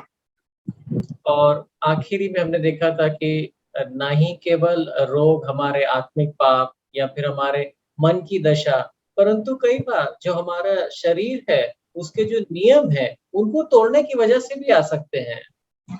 అలాగే మనం ఇంకా ఏం నేర్చుకున్నామంటే మరి మన యొక్క పాప స్థితి వలన మాత్రమే కాదు, మరి యొక్క మానసిక స్థితి సరిగా లేకపోవడం వలననే మనకు రోగాలు కలగడం మాత్రమే కాదు కానీ మరి మన యొక్క శారీరక నిర్మాణము, మన యొక్క శారీరక వ్యవస్థను మనం సరిగా కాపాడుకోకపోవడం వలన, మన యొక్క శరీర ఆరోగ్యాన్ని మనం సరిగా మరి నిలబెట్టుకోకపోవడం వలన కూడా మనకు రోగాలు సంభవిస్తాయనే విషయాన్ని కూడా మనం నేర్చుకున్నాం. हमने इसका उदाहरण देखा था कैसे इफ्रातुतुस जो कि बहुत ही अच्छा भाई था, कैसे बीमार पड़ गया क्योंकि उसने इतना ज्यादा काम किया पौलुस को सहायता देने के लिए. మరి దీనికి ఉదాహరణగా మనము ఎపఫ్రోదితును మనం జ్ఞాపకం చేసుకున్నాం. మరి ఎపఫ్రోదితు ఆయన పౌలుకు మరి ఎంతో ఎక్కువగా సహాయపడ్డాడు. ఎంత ఎక్కువగా సహాయపడ్డాడంటే మరి ఆయన పడినటువంటి ప్రయాస వలన అతని యొక్క శారీరకమైనటువంటి ఆరోగ్యాన్ని కూడా అతను కోల్పోవలసి వచ్చింది. फिर हमने वही सवाल पूछा था जो इस कोड़ी ने पूछा प्रभु यीशु मसीह से कि क्या प्रभु की इच्छा है उसे चंगा करने की। उसने बोला था अगर तेरी इच्छा है तो मुझे चंगा कर सकता है। కాబట్టి ఆ తర్వాత మనం చూసాము మరి ఆ యొక్క కుష్టు వ్యాధి కలిగినటువంటి వ్యక్తి యేసు ప్రభువుని అడిగినటువంటి ప్రశ్నల గురించి కూడా మనం ఆలోచన చేసాం. మరి ప్రభువా నీకు ఇష్టమైతే నన్ను శుద్ధునిగా చెయ్యి అని అడిగినటువంటి ప్రశ్నల గురించి మనం ఆలోచన చేసి మరి దేవునికి ఇష్టమే అనేటువంటి విషయాన్ని కూడా మనం తెలుసుకున్నాం. और फिर हमने प्रभु यीशु मसीह के जीवन से इतनी सारी घटनाएं देखी थी जहां पर जो भी कोई प्रभु यीशु मसीह के पास आया था उसको चंगाई मिली। కాబట్టి మనము నూతన నిబంధనలో మరి యేసు ప్రభు వారి యొక్క జీవితంలో అనేక మత్తయి సువార్తల నుంచి అనేకమైనటువంటి వచనాలు అనేకమైన రెఫరెన్స్లు అనేకమైనటువంటి సంఘటనలు మనం చూసాము. మరి ప్రతి సంఘటనలో కూడా యేసు ప్రభు వారు మరి తన దగ్గరకు వచ్చినటువంటి వారు ఎవరిని కూడా నేను మిమ్మల్ని బాగు చేయనని చెప్పలేదు, కానీ ఆయన దగ్గరకు వచ్చిన ప్రతి ఒక్కరిని కూడా ఆయన మరి స్వస్థపరిచారు అనే విషయాన్ని మనము చూసి మనము తెలుసుకున్నాం. क्या परमेश्वर की इच्छा है हमें चंगा करना? इसका उत्तर है हाँ। जो प्रभु यीशु मसीह ने कोड़ी को बोला कि हाँ मैं इच्छुक हूँ, तू शुद्ध हो जा। కాబట్టి మరి దేవునికి మన యొక్క జీవితంలో స్వస్థత ఇవ్వటము అనేది ఆయన చిత్తం అంటే అవును, ఖచ్చితంగా దేవుని యొక్క చిత్తమే అది. ఎందుకంటే మరి యేసు ప్రభువారు ఎప్పుడైతే ఆ కుష్టు వ్యాధి కలిగినటువంటి వ్యక్తి వచ్చి అయ్యా నీకు ఇష్టమైతే నన్ను ముట్టి శుద్ధినిగా చేయి, నన్ను బాగు చేయి అని అడిగినప్పుడు యేసు ప్రభువారు ఏం చెప్పారు? ఆ వ్యక్తికి సమాధానంగా నాకు ఇష్టమే అని చెప్పి మరి ఆయనను ముట్టి లేకపోతే ఆ కుష్టు వ్యాధి కలిగినటువంటి వ్యక్తిని ముట్టి స్వస్థపరిచినట్లుగా మనం బైబిల్లో చూస్తున్నాం.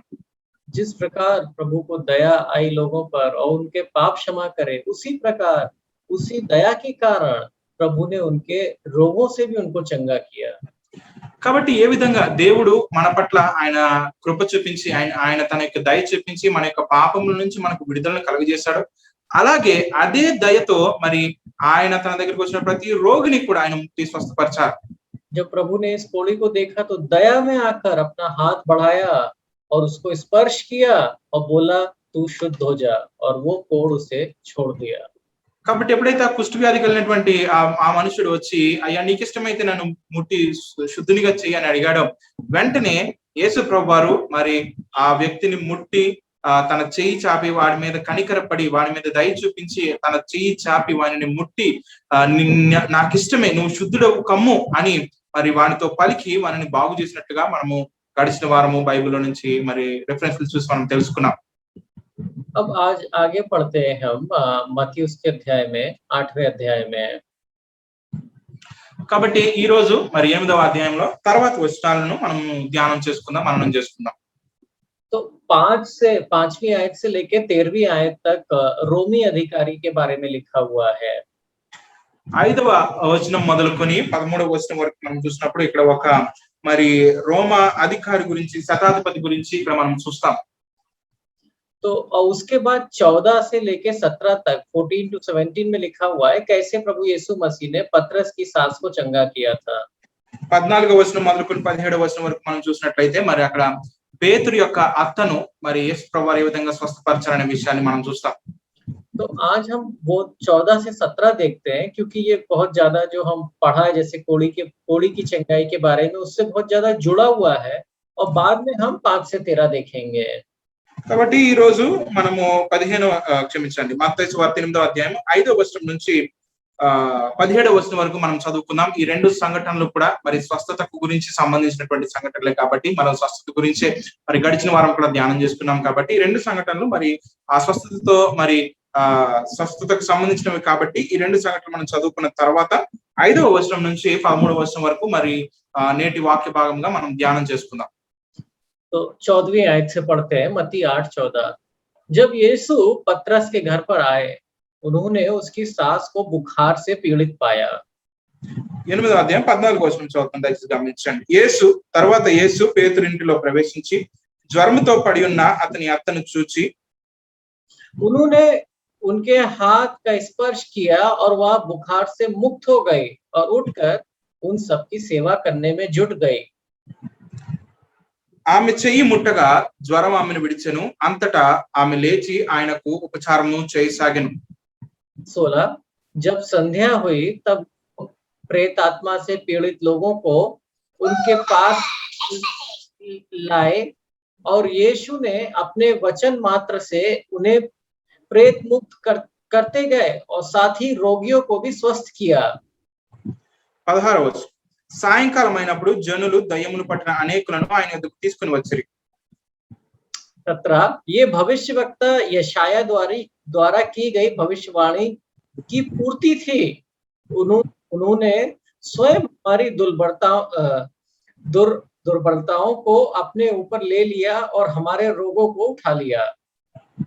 17వ వచనం చదువుతున్నాను. ఆయన మాట వలన దయ్యములను వెళ్ళగొట్టి రోగులను ఎలా స్వస్థపరచెను. అందువలన ఆయనే మన బలహీనతలను వహించుకొని మన రోగములను భరించినని ప్రవక్త అయిన యెషయా ద్వారా చెప్పబడినది నెరవేరను. तो इसके बारे में मरकुस और लूका ने भी लिखा है, तो एक बार मरकुस में भी जाके पढ़ते हैं ये पतरस की सास के बारे में. मरकुस 1:29 से 31.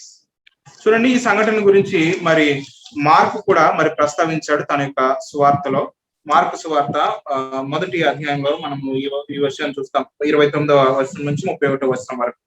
तो 29 में देखिए लिखा है कि यहूदी सभागृह से निकल के, यानी यीशु मसीह वो यहूदी सभागृह से निकल के चेलों के साथ जा रहे थे. तो यहूदी सभागृह से निकल के भी सीधे याकूब और योहान के साथ शिमोन और आंद्रियास के घर पर गए. చూడండి, ఇక్కడ 29వ వచనం మనం చూసినప్పుడు వెంటనే వారు సమాజ మందిరంలో నుండి వెళ్ళి, అనగా మరి యేసు ప్రభువారు ఇక్కడ ఒక సమాజ మందిరంలో ఉన్నారు. ఆ సమాజ మందిరం నుంచి తన శిష్యులతో ఆయన మరి వెళ్తూ ఉన్నారు. యాకోబుతోను యోహానుతోను సీమోను ఆంద్రేయ అను వారి ఇంట ప్రవేశించిరి. और 30वें पे लिखा है वहां शिमोन की साथ बुखार में पड़ी हुई थी. उन्होंने बिना देर किए यीशु मसीह को इसके विषय में बताया. 30వ వచనం. సీమోను అత్త జ్వరముతో పడి ఉండగా వెంటనే వారు ఆమెను గూర్చి ఆయనతో చెప్పిరి. तो यहाँ से पढ़ के मरकुस से पता चलता है सुसमाचार से कि चेल जब वहां पहुंचे तो लोगों ने, घर वालों ने और चेलों ने बताया प्रभु यीशु मसीह को कि ऐसे पतरस की जो सास है वो बुखार से बहुत पीड़ित है. కాబట్టి వారు ఎప్పుడైతే పేతురు యొక్క మరి అత్త ఇంట్లో ప్రవేశించారో మరి అక్కడ ఉన్నటువంటి మరి యేసు ప్రభువారి శిష్యులు, అక్కడ చుట్టూ ఉన్నటువంటి ప్రజలు యేసు ప్రభువారు తెలియజేశారు, మరి అయ్యా పరిస్థితి ఏ విధంగా ఉంది, మరి పేతురు యొక్క అత్తగారు ఆమె జ్వరంతో బాధపడుతున్నారు అని, పీడించబడుతుంది ఆమె అని యేసు ప్రభువారు తెలియజేశారు. 31 मसीह यीशु उनके पास आए, उनका हाथ पकड़कर उन्हें उठाया और उनका बुखार जाता रहा था. वह उनकी सेवा में जुट गई. 31వ వచనం. ఆయన ఆమె దగ్గరకు వచ్చి చెయ్యి పట్టి ఆమెను లేవనెత్తను, అంతటా జ్వరం ఆమెను వదిలేను కనుక ఆమె వారికి ఉపచారము చేయసాగాను. तो यहाँ पढ़ के पता लगता है मती और मरकुस दोनों से कि वो हाथ से पकड़कर उन्हें बिस्तर से उठाया. కాబట్టి మత్తయి సువార్త, మార్కు సువార్తలో ఉన్నటువంటి ఈ సంఘటనలు రెండు చదవడం ద్వారా మనకు తెలిసినటువంటి విషయం ఏంటంటే మరి యేసు ప్రభువారు పేతురు యొక్క అత్తను ఆమె చెయ్యి పట్టుకుని ఆమెను పైకి లేపి స్వస్థపరిచినట్లుగా మనం చూస్తున్నాం. और दोनों में पढ़ के पता चलता है कि बुखार तुरंत चला गया और वो सेवा में जुट गई. కాబట్టి రెండు సంఘటనలు మత్తయిలో, మార్కులో మనం చదివినట్టు రెండు వచన భాగాల్లో కూడా మనకి ఈ విషయం చాలా స్పష్టంగా తెలియచేయబడుతుంది. ఏంటంటే ఎప్పుడైతే పేతురు యొక్క అత్త స్వస్థత పొందుకుందో, జ్వరం నుంచి విడుదల పొందుకుందో, వెంటనే ఆమె వారికి ఉపచారం చేయడం ప్రారంభించింది, వారికి పరిచర్య చేయడం ఆమె ప్రారంభించింది. तो देखिए चंगाई का कुछ अच्छा उद्देश्य है. जैसे जो कोढ़ी था उसको चंगा करके प्रभु यीशु मसीह ने बोला था कि जाओ तुम एक साक्षी बनो, परंतु वो उन याजकों के सामने, परंतु उसने आज्ञा नहीं मानी. परंतु यहाँ एक अच्छा उदाहरण दिखता है कि यीशु की सास को कुछ बोला भी नहीं था, परंतु जो चंगाई मिली, जो सामर्थ्य मिला, उससे जुट गई प्रभु यीशु मसीह की सेवा करने के लिए. కాబట్టి ఇక్కడ చూడండి, మరి స్వస్థత పొందుకున్న స్వస్థత ఎప్పుడైతే దేవుడు అనుగ్రహిస్తాడో ఆ స్వస్థత వెనకాల ఒక ఉద్దేశం కూడా దేవుడు మరి మనకు చూపిస్తాడు. ఏ విధంగా మరి కుష్ఠరోగిని ఆయన స్వస్థపరిచినప్పుడు ఆ కుష్ఠరోగికి ఆయన ఇచ్చినటువంటి ఆజ్ఞ ఏంటంటే నువ్వు వెళ్ళి నువ్వు యాజకుడికి కనపరచుకో అని చెప్తాడు. కానీ ఆయన ఇచ్చినటువంటి ఆజ్ఞకు ఆ కుష్ఠరోగి విధేయుడు అవ్వడు. వాడు వెళ్ళి మరి అందరికీ కూడా దాని గురించి తెలియజేస్తాడు. అయితే ఆయన ఇచ్చినటువంటి ఆజ్ఞ వేరైంది. కానీ ఇక్కడ మనం చూసినప్పుడు పేతురు అత్త విషయంలో యేసు ప్రభువారు ఆమెకు ఏమి కూడా తెలియచేయరు, నువ్వు లేచి నాకు ఉపచారం చేయమని చెప్పి. కానీ ఎప్పుడైతే ఆమె స్వస్థత పొందుకుందో ఆమె లేచి వారికి ఉపచారం చేయడం ప్రారంభించింది. కాబట్టి దేవుడు మనకి ఇచ్చినటువంటి స్వస్థతలో ఒక ఉద్దేశాన్ని కూడా దేవుడు ఉంచుతాడు. ఆ ఉద్దేశాన్ని మనం పాటించవలసిన వారమై ఉన్నాం. तो हाँ, अब लूका में हम देखते हैं कि किस प्रकार कुछ बातें और लिखी हुई हैं। ఇప్పుడు మనం లూకా సువార్తలో ఇదే సంఘటన గురించి మరి అక్కడ ఏమి ప్రస్తావించబడింది అనే విషయాన్ని మనం చూద్దాం ఇప్పుడు. लूका उसका 4था अध्याय है। లూకా సువార్త 4వ అధ్యాయం और उसका 38-39 2 आयतें। तो 38वीं आयत में लिखा हुआ है कि यहूदी सभागृह से निकलकर मसीह यीशु सिमोन के निवास पर गए। वहां शिमोन की सास ज्वर पीड़ित थी। शिष्यों ने मसीह यीशु से उन्हें स्वस्थ करने की विनती की। 38వ వచనం నుంచి చదువుతాను.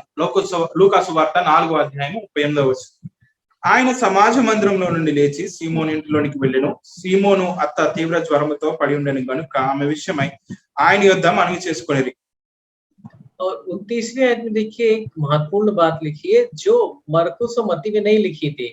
मसीह यीशु ने उनके पास जाकर ज्वर को फटकारा या फिर डांटा और ज्वर में छोड़कर चला गया और वह तुरंत बिछौने से उठकर उनकी सेवा टहल में जुट गई। ఇక్కడ మనం చూస్తాము లూకా సువార్తలో, మత్తయి సువార్తలో గాని, మార్కు సువార్తలో గాని ఈ యొక్క విషయం ప్రస్తావించబడలేదు. అయితే లూకాలో ఈ యొక్క ప్రస్తావన జరిగింది. చూడండి, 39వ వచనంలో ఆ మాట మనం చూస్తాం. ఆయన ఆమె చెంత నిలవబడి జ్వరమును గద్దింపగానే అది ఆమెను విడిచెను. వెంటనే ఆమె లేచి వారికి ఉపచారము చేయసాగెను. तो यहाँ पे हमें पता चलता है कि यीशु मसीह ने जाकर सबसे पहले उस ज्वर को फटकारा और वो ज्वर छोड़ के चला गया। फिर हाथ पकड़कर उन्हें बिछौने में से उठाया और वो उनकी सेवा में लग गई। కాబట్టి ఇక్కడ జరిగినటువంటి విషయం ఏంటంటే, మరి యేసు ప్రభు వారు ఎప్పుడైతే యేసు ప్రభు వారికి పేతురు యొక్క అత్త జ్వరంతో బాధపడుతుంది, జ్వరం చేత పీడించబడుతుంది అనే విషయము వారు తెలియజేశారో, యేసు ప్రభు వారు ఆమె దగ్గరికి వెళ్ళి ఆమె దగ్గర నిలవబడి జ్వరమును గద్దిస్తారు. జ్వరం ఎప్పుడైతే గద్దిస్తారో జ్వరము ఆమెను విడిచి వెళ్ళిపోతుంది. అప్పుడు యేసు ప్రభు వారు తన చెయ్యి చాపి ఆమెను పైకి లేవనెత్తుతారు. ఆమెను లేవనెత్తిన తర్వాత ఆమె లేచి మరి వారందరికీ కూడా ఉపచారము చేసింది అనే విషయం మనకు అర్థమవుతుంది. तो यहाँ पे अगर आप देखिए, प्रभु यीशु मसीह ने बहुत बार लोगों की चंगाई के लिए अपने शब्दों का उपयोग किया। కాబట్టి ఇక్కడ మనం చూసినట్లయితే మనకు ఏమి అర్థమవుతుందంటే, అనేక సార్లు యేసు ప్రభు వారు మరి తన దగ్గరకు వచ్చినటువంటి వారిని వారికి స్వస్థతను అనుగ్రహించడానికి తన యొక్క పదాలను ఆయన ఉపయోగించారు, లేదా తన యొక్క వాక్కును, తన మాటను ఆయన ఉపయోగించారు, ఉచ్చరించారు. और जैसे कोढ़ी था तो उसको क्या बोला? मैं इच्छुक हूं, तू शुद्ध हो जा। మనం చూసాము అక్కడ మరి ఆ కుష్టు వ్యాధి కలిగినటువంటి వ్యక్తిని ఆయన చూసి నాకు ఇష్టమే, నీవు శుద్ధుడవు కమ్మని పలికారు. और यहाँ पे क्या है? यहाँ पे आप देखिए, जो ज्वर था उसको बोला, उसको डांटा कि ज्वर तुम छोड़ के चले जाओ। అలాగే ఇక్కడ మనం చూసినప్పుడు ఇక్కడ ఆ యొక్క జ్వరాన్ని ఆ యొక్క జ్వరాన్ని ఆయన గద్దించారు. జ్వరమా నీవు ఈమెను విడిచి వెళ్ళిపోని గద్దించారు. तो ऐसे हमारे ऐसे अगर हम सोचे तो थोड़ा अजीब सा लगे कि अरे कैसे प्रभु यीशु मसीह ने ज्वर से बातचीत करी। కాబట్టి ఇది మనం చూసినప్పుడు మనకి కొంచెము ఇది విభ్రాంతిని కలిగించవచ్చు, విస్మయాన్ని కలిగించవచ్చు. అదేంటంటే మరి ఎలాగున ఈయన జ్వరంతో మాట్లాడగలుగుతున్నారు అని చెప్పి. परंतु इसी क्योंकि हर चीज किसी न किसी आत्मिक रूप से जुड़ी हुई है और प्रभु यीशु मसीह ने उन परेशानियों से बात करी, पेड़ों से बात करी और लहरों से बात करी, और उनके वचन इतने प्रभावशाली थे कि वो वचनों से वो चीजें ठीक हुई। చూడండి, ఈ యొక్క విషయాలన్నీ కూడా మరి ఆత్మీయతతో ఇవన్నీ కూడా అనుసంధానం చేయబడి ఉన్నాయి, లేకపోతే అవి మరి ఆత్మీయతకు సంబంధించిన విషయాలు అయి ఉన్నాయి. కాబట్టి ఆయన ఎప్పుడైతే మరి మనుషులు ఉన్నటువంటి ఆ రోగాలను చూసినప్పుడు, లేకపోతే వారిలో ఉండేటువంటి ఆ యొక్క పీడలను చూసినప్పుడు, లేదా మరి ఆ యొక్క కెరటాలు మరి అవి మరి పొంగుతూ ఉన్నప్పుడు వాటితో ఆయన మాట్లాడి వాటిని గద్దించి వాటి తన యొక్క మాటల ద్వారా వాటిని సరి చేసినట్లుగా, వాటిని బాగుపరిచినట్లుగా, లేకపోతే ఆ యొక్క రోగములు, ఆ వ్యాధులు వారిని విడిచి వెళ్ళిపోయేటట్లుగా ఆయన చేసినట్లుగా మనం చూస్తున్నాం బైబిల్ గ్రంథంలో. और आप देखिए एक बात और भी कि हमें प्रभु यीशु मसीह ने पिता से प्रार्थना नहीं करी पिता इन्हें चंगा करे, उन्होंने खुद ही चंगा किया क्योंकि उन्हें पता था पिता की इच्छा है।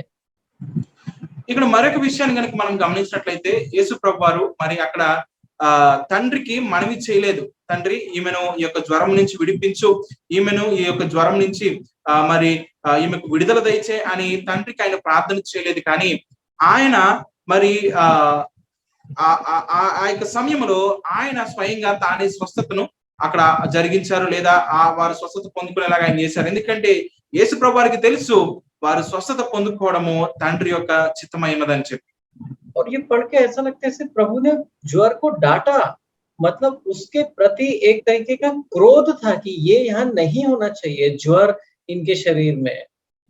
చూడండి, ఇక్కడ మనం చూసినప్పుడు యేసు ప్రభు వారు ఆ యొక్క జ్వరమును గద్దించారు అనేటువంటి మాట మనం చూస్తాం. అనగా ఆ జ్వరము పట్ల ఒక విధమైనటువంటి కోపాన్ని ఆయన వెల్లడి చేశారు.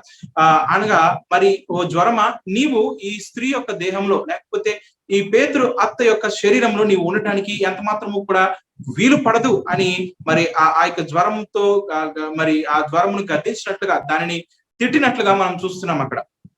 और ऐसे दूसरी जगह भी एक बार कोई जो गूंगा था और बहरा था, जो बोल नहीं पाता, सुन नहीं पाता था, एक बार जब आया तो उसको भी ऐसे ही बोला था, इफफ्ता, उसका मतलब है कि खुल जा, और फिर उसके कान खुल गए थे, उसकी जीभ ढीली हो गई थी, तो अपने वचनों से आज्ञा दी।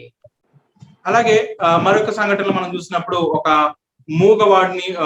మూగవాడైనటువంటి చెవిటి వాడిని ఆయన దగ్గర తీసుకుని వచ్చినప్పుడు ఆయన ఆ వ్యక్తి మాట్లాడలేడు, ఏమి కూడా ఆ వ్యక్తికి వినపడదు. అలాంటి సమయంలో అలాంటి సందర్భంలో యేసు ప్రభువారు ఆ వ్యక్తిని చూసి ఎఫాతా అని చెప్పినట్లుగా మనం చూస్తాం, అనగా తెరవబడు అని చెప్పినట్లుగా మనం చూస్తాం. అనగా మరి యేసు ప్రభువారు ఆ యొక్క బలహీనతలతో ఆ యొక్క మరి రుగ్మతలతో ఆయన మాట్లాడి మీరు ఇక్కడ ఉండడానికి వీల్లేదు, మీరు తెరవబడండి అని చెప్పినట్లుగా మనము బైబిల్లో చూస్తాం.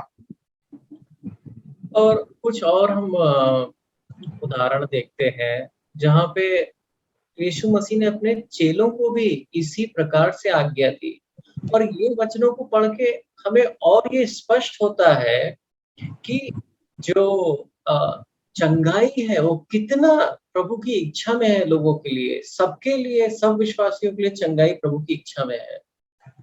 మరికొన్ని వచనాలు మనం చూద్దాము. మరి ఎక్కడైతే ఆయన తన శిష్యులకు మరి ఇటువంటి ఆజ్ఞల్ని ఆయన ఇచ్చారు, ఇటువంటి ఆజ్ఞలను వారికి తెలియచేయడం ద్వారా మరి అందరూ స్వస్థపరచబడటం, ప్రతి ఒక్కరూ కూడా స్వస్థత పొందుకోవడం అనేది దేవుని యొక్క చిత్తంలో ఎలా ఉంది, దేవునికి మరి అందరూ కూడా స్వస్థత పొందుకోవడం దేవునికి ఇష్టమే అనేటువంటి విషయాన్ని తన శిష్యులకు ఆయన ఏ విధంగా తెలియజేశారు అనే మాటలు గురించి మనం తెలుసుకుందాం.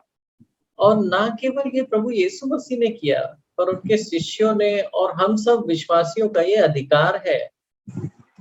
కేవలము యేసు ప్రభు వారు మాత్రమే ఇలా చేయడం కాదు, కానీ శిష్యులు అయినటువంటి వారు ప్రతి ఒక్కరు కూడా మరి అలాగే విశ్వాసమైనటువంటి మనం కూడా ఇలాగ చేయడానికి మనందరికీ కూడా అధికారం ఉంది. तो एक बार देखते हैं जब प्रभु यीशु मसीह ने 12 जो पहले 12 शिष्य थे, जब उनको भेजा था तो क्या बोला था? लूका उसके 9वें अध्याय में है। చూడండి, మొట్టమొదటిగా లూకా సువార్త 9వ అధ్యాయంలో తన యొక్క 12 మంది శిష్యులను ఆయన మొట్టమొదటిసారి పరిచర్యకు పంపించినప్పుడు వారితో ఆయన ఏం మాట్లాడారు, లేకపోతే వారికి ఆ సూచనలు ఇచ్చారు అనే విషయాన్ని మనం తెలుసుకుందాం. तो लूका 9 उसका 1 और 2। फिर यीशु ने 12 शिष्यों को एक साथ बुलाया और उन्हें दुष्ट आत्माओं को छुटकारा देने का अधिकार और शक्ति प्रदान करी। उसने उन्हें रोगों को दूर करने की भी शक्ति दी। दूसरी आयत, फिर उसने परमेश्वर के राज्य का सुसमाचार सुनाने और रोगियों को चंगा करने के लिए बाहर भेजा। లూకా సువార్త 9వ అధ్యాయము మొదటి 2 వచనాలు.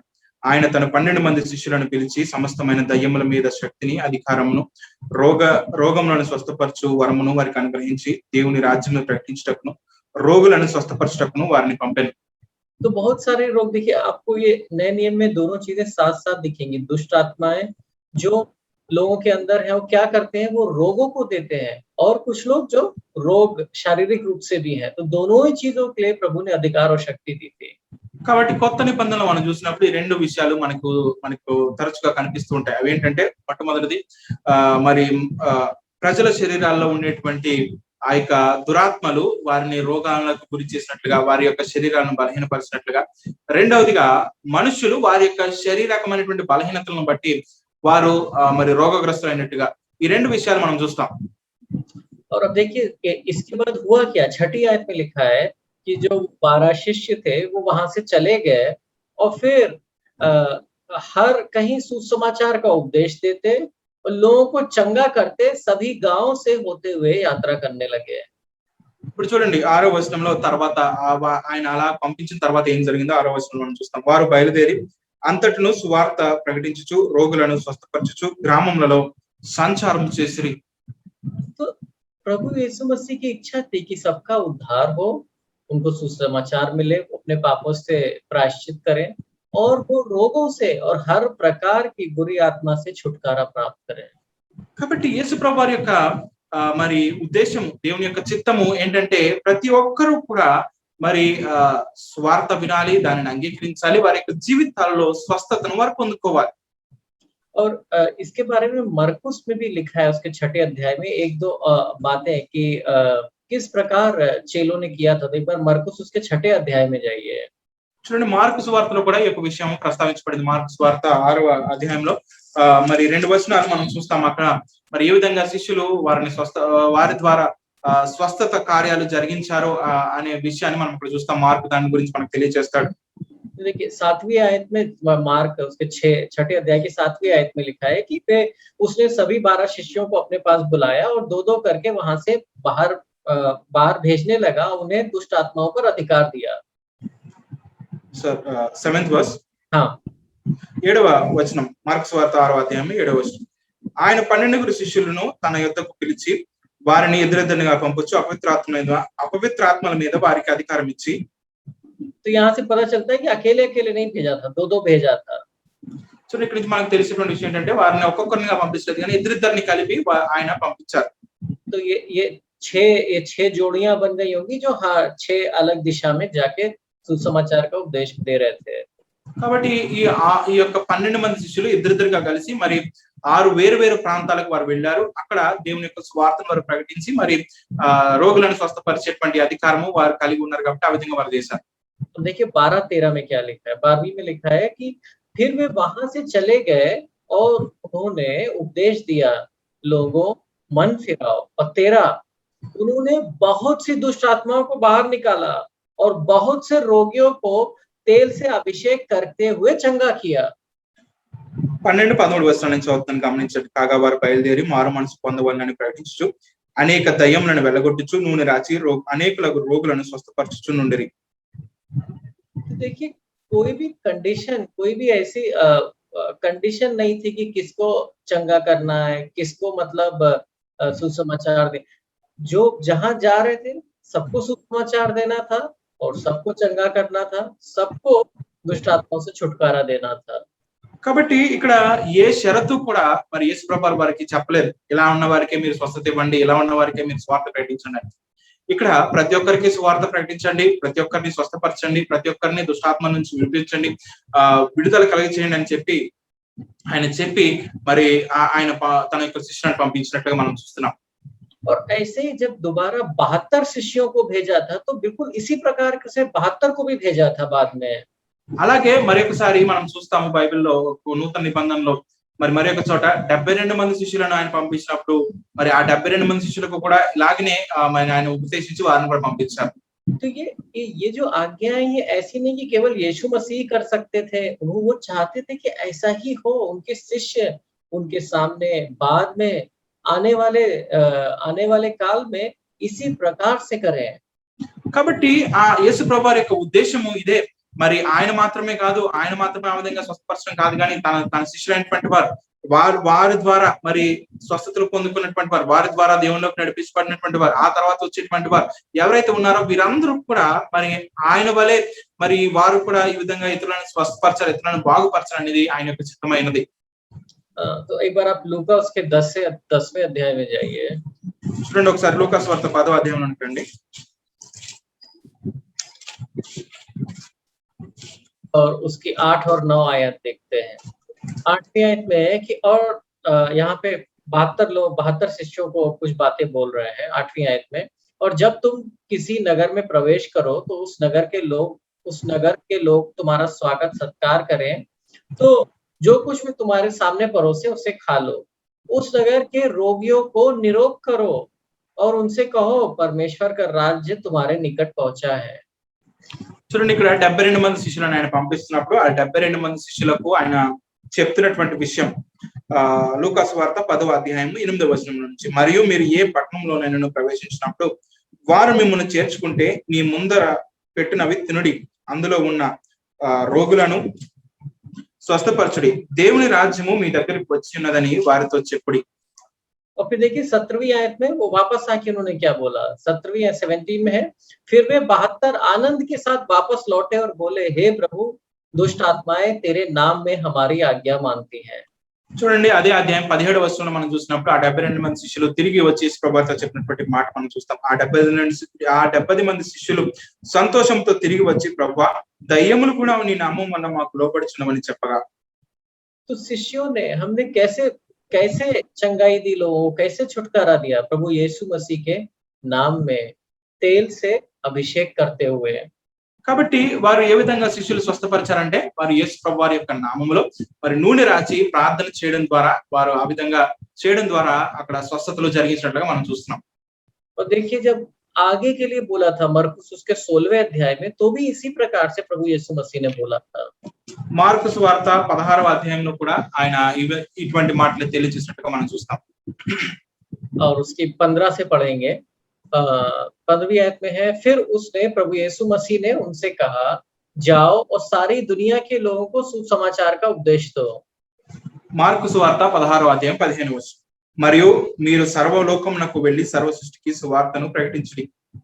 जो कोई विश्वास करता है, अब ये सारे जो आने वाले लोग हैं जो विश्वास करेंगे और बपतिस्मा लेता है, उसका उद्धार होगा, और जो अविश्वासी है वह दोषी ठहराया जाएगा. 16వ వచనం, నమ్మి బాప్తిస్మం పొందినవాడు మరి ఎవరైతే సువార్త విని దాన్ని నమ్ముతారో వారు రక్షింపబడును, నమ్మని వానికి శిక్ష విధింపబడును. 17, जो मुझ में विश्वास करेंगे उनमें ये चिन्ह होंगे, वे मेरे नाम पर दुष्ट आत्माओं को बाहर निकाल सकेंगे, वे नई भाषा बोलेंगे, वे अपने हाथों से सांप पकड़ लेंगे, और वे यदि विष भी पी लें तो उनको हानि नहीं होगी, वे रोगियों पर अपना हाथ रखेंगे और वे चंगे हो जाएंगे. 17-18 వచనాలు, నమ్మిన వారి వలన ఈ సూచక క్రియలు కనబడును, అవేవనగా నా నామమున దయ్యములను వెలగొట్టుదురు, కొత్త భాషలు మాట్లాడుదురు, పాములను ఎత్తి పట్టుకొందురు, మరణకరమైనది ఏది త్రాగినాను అది వారికి హాని చేయదు, రోగుల మీద చేతులుంచినప్పుడు వారు స్వస్థత నొందుదురని వారితో చెప్పాను. तो देखिए यहाँ से आगे क्या है, प्रभु यीशु मसीह के नाम में तेल से अभिषेक करते हुए वे अपने हाथ रखेंगे और प्रभु उन्हें चंगा करेगा.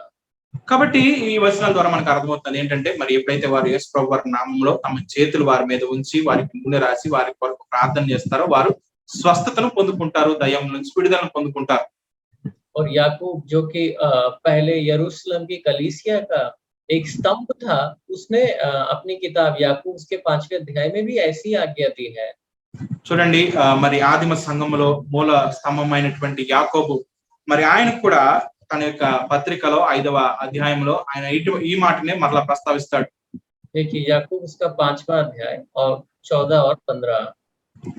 యాకోబు పత్రిక 5వ అధ్యాయం 14-15 వచనాలు, यदि तुम्हारे बीच में कोई रोगी हो तो उसे कलीसिया के अगुवाओं को बुलाना चाहिए कि वे उसके लिए प्रार्थना करें और उस पर प्रभु के नाम में तेल मलें. विश्वास के साथ की गई प्रार्थना रोगी को निरोग कर देगी, उसे प्रभु उठाकर खड़ा कर देगा, यदि उसने पाप किए हो तो प्रभु उसे क्षमा कर देगा.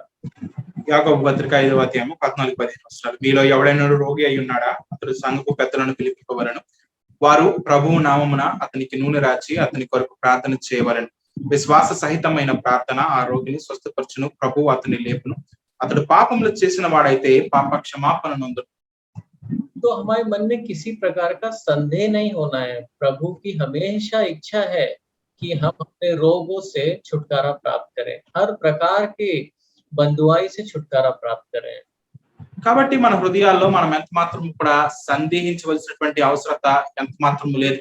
ఎందుకనగా మనము ప్రతి ఒక్క బంధకంలో నుంచి, ప్రతి ఒక్క రోగంలో నుంచి, ప్రతి ఒక్క పీడలో నుంచి విడుదల పొందుకోవడము, స్వస్థత పొందుకోవడము, విడిపించబడము అనేది 100% దేవుని యొక్క చిత్తమై ఉన్నది. जिस रात प्रभु यीशु मसीह को पकड़वाया जाने वाला था, उस रात को आपको याद होगा ना, एक महायाजक का दास था, उसका दाहिना कान पतरस ने उड़ा दिया था. చూడండి, మీకు కనుక ఈ విషయం జ్ఞాపకం ఉన్నట్లయితే, మరి ఏ రాత్రి అయితే యేసుక్రీస్తు ప్రభువారు మరి ఆ యొక్క గెత్సెమనే తోటలో ఆయన అప్పగించబడబోతూ ఉన్నారో, మరి ఆ తోటలో మరి ఆయనను బంధించడానికి ఎప్పుడైతే మరి ఆ రోమా సైనికులు లేకపోతే ఆ ప్రధాన యాజకుని యొక్క సైనికులు వచ్చినప్పుడు మరి పేతురు ఏం చేస్తాడు, ఆ యొక్క సైనికుని యొక్క మలుపు అనేటువంటి సైనికుని యొక్క చెవి ఆయన నరికేస్తాడు. और उस समय भी, उस रात भी ऐसी परिस्थितियों में प्रभु यीशु मसीह ने उसका कान छूकर उसे चंगा किया था। అటువంటి పరిస్థితిలో కూడా, అటువంటి సమయంలో కూడా యేసుప్రభువారు ఏం చేశారు, ఆ తెగవేయబడినటువంటి చెవిని తీసుకొని మరి ఆ యొక్క వ్యక్తిని తిరిగి స్వస్థపరిచినట్లుగా మనము బైబిల్లో చూస్తాం. तो यहाँ से दिखता है परमेश्वर की कितनी इच्छा है कि उसके लोग चंगाई की जो सामर्थ है उसको प्राप्त करें। కాబట్టి ఇక్కడ ఈ వచనాల ద్వారా, ఈ సంఘటనలన్నిటి ద్వారా మనకు దేవుని యొక్క ఉద్దేశము చాలా మరి స్పష్టంగా అర్థమవుతుంది. అదేంటంటే మరి దేవుడు మరి ఆయన యందు విశ్వాసం వచ్చినటువంటి వారు, ఆయన నమ్ముకున్నటువంటి ప్రతి ఒక్కరు కూడా మరి ఆయన ద్వారా స్వస్థత పొందుకోవడం అనేది ఆయన యొక్క ఉద్దేశం. अब दूसरा आगे हमने जो पढ़ी थी आयतें, उस पतरस की सांस की चंगाई के बाद उस शाम को, उस संध्या को और क्या हुआ, मत्ती उसके 8वें अध्याय में है।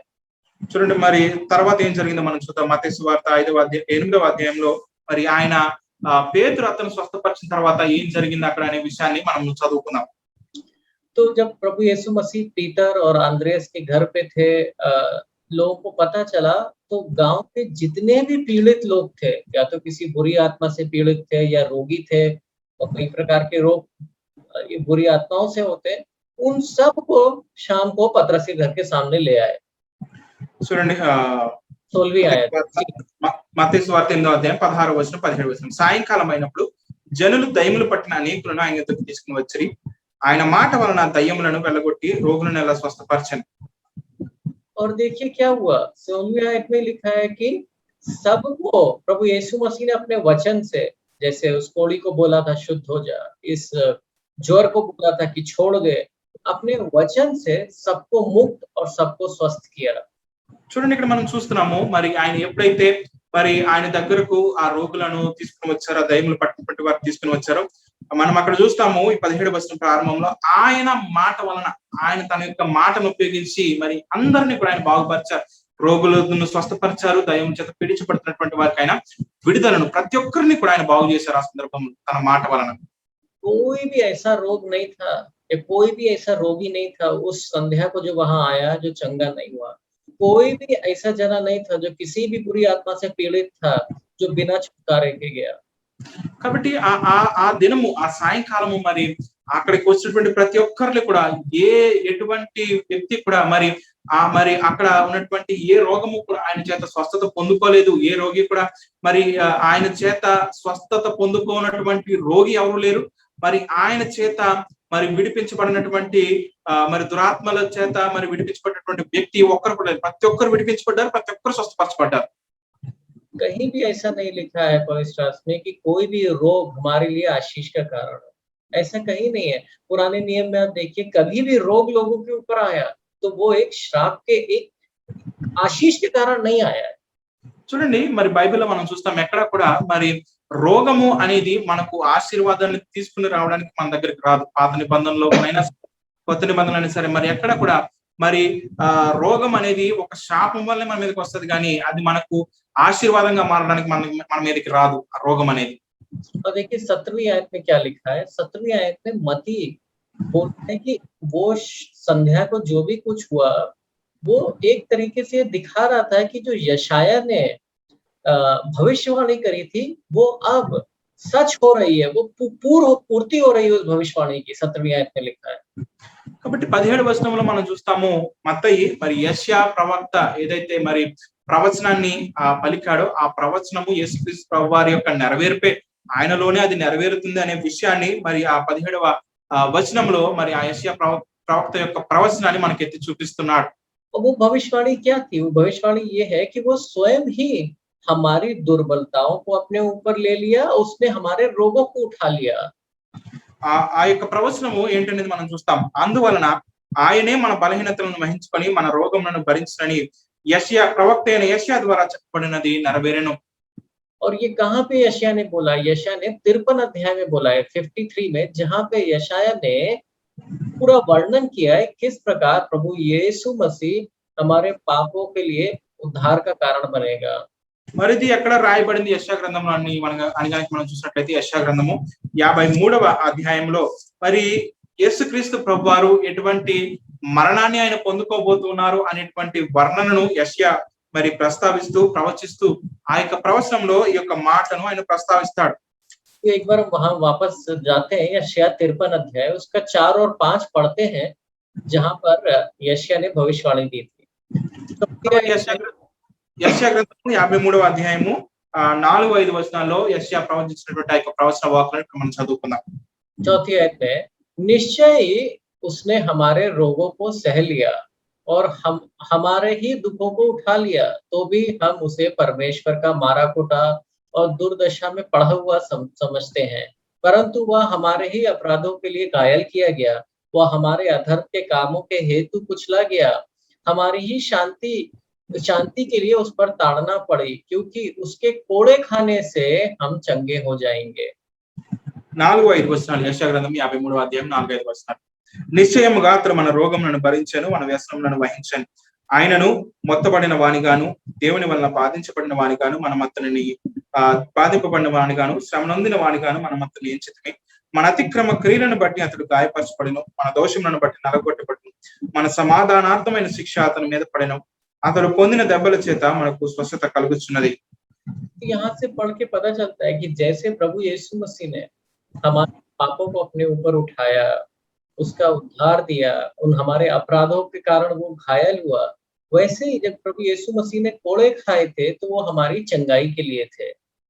కాబట్టి ఇక్కడ మనం చూస్తున్నాం ఏ విధంగా మరి మన యొక్క పాపముల నిమిత్తము ఆయన మన అతిక్రమములను ఆయన భరించాడో, మన యొక్క దోషములను ఆయన భరించాడో, మన దోషముల నిమిత్తము అతడు గాయపరచబడ్డాడు, మన అతిక్రమ క్రియల నిమిత్తము అతడు మరి నలగొట్టబడ్డాడో, మరి మన యొక్క శిక్షణ అతను పొందుకున్నప్పుడు ఆయన పొందుకున్నటువంటి ఆ యొక్క గాయముల ద్వారా, లేకపోతే మన నిమిత్తము ఆయన అనుభవించినటువంటి ఆ యొక్క కొరడా దెబ్బల ద్వారా మనకు స్వస్థత అనేది మనకు లభిస్తుంది. जिस प्रकार हम जब पाप में गिर जाते हैं, प्रभु यीशु मसीह से क्षमा मांगते हैं, उसके लहू के कारण हमें दया मिलती है, उसी प्रकार हम जब किसी रोग में फंस जाते हैं तो वैसे ही उसके कोड़ों से उसने जो यातना सही कोड़ों की, उस वजह से हमें चंगाई मिलती है। కాబట్టి ఏ విధంగా మన పాపముల నిమిత్తము మరి మనము ఆయన ప్రభుని రక్తం ద్వారా నన్ను శుద్ధి చెయ్యి అని మన పాపముల నిమిత్తము మనం ప్రాయశ్చిత్తం కొరకే మరి ఆయన రక్తాన్ని ఆశ్రయించి ఆయన రక్తం ద్వారా మనం క్షమాపణ పొందుకొని మరి మనము పవిత్రంగా తీర్చబడతాము. అదే విధంగా మనము ఏదైనా రోగముల చేత మనం పీడించబడుతూ ఉన్నప్పుడు మరి ఆయన మన కొరకై గాయపరచబడినటువంటి ఆ యొక్క గాయములలో మన యొక్క స్వస్థత అనేది దేవుడు దాచి ఉంచాడు. మనం ఎప్పుడైతే ప్రభువా అని మనము మన యొక్క రోగముల విడుదల కొరకు మనం ప్రార్థన చేస్తామో, ఆయన పొందినటువంటి ఆ గాయముల చేత, ఆ కొరడా దెబ్బల వల్ల గాయముల చేత ఆ యొక్క స్వస్థత అనేది దేవుడు మనకు అనుగ్రహిస్తూ ఉన్నాడు. तो परमेश्वर हमारा धन्य है जो हमारे अधर्मों से हमें क्षमा करता है और सभी रोगों से चंगा करता है। भजन 130 उसकी 3री आयत। మరి కీర్తన గ్రంథము 103వ కీర్తన 3వ వచనంలో దావీదు చెప్పినటువంటి రీతిగా మరి ఆయన నీ దోషములన్నిటిని క్షమించువాడు, నీ సంకటములన్నిటిని కుదుర్చువాడు, నా ప్రాణమా యెహోవాను సన్నతించు అని దావీదు చెప్తూ ఉంటాడు.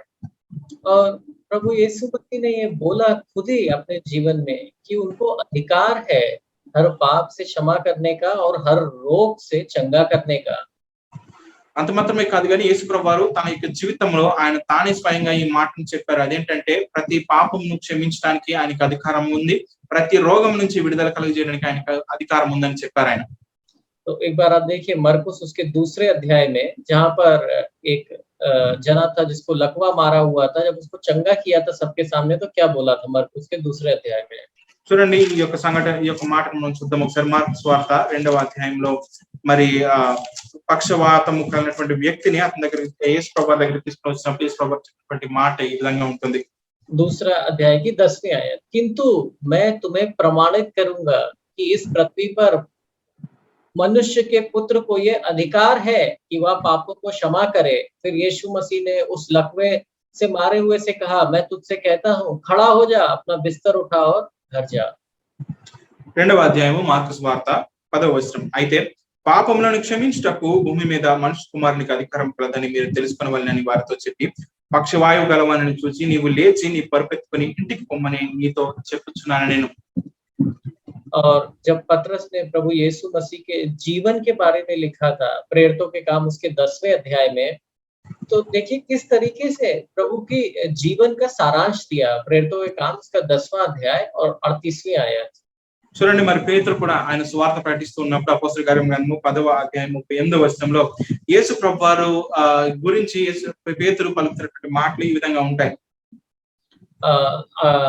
10:38 में 10:38 कि परमेश्वर ने किस रीति से यीशु नासरी को पवित्र आत्मा और सामर्थ से अभिषेक किया, वह भलाई करता और सबको जो शैतान से सताए हुए थे अच्छा करता फिरता, क्योंकि परमेश्वर उसके साथ था। 38వ వచనం 10వ అధ్యాయం 38వ వచనం అపోస్తల కార్యం గ్రంథం నుంచి, అదేదనగా దేవుడు నజరేయుడైన యేసును పరిశుద్ధాత్మతోనూ శక్తితోనూ అభిషేకించినన్నది దేవుడు ఆయనకు తోడై ఉండెను కనుక ఆయన మేలు చేయించు అపవాది చేత పీడింపబడిన వారినందరినీ స్వస్థపరచు సంచరించుచుండెను.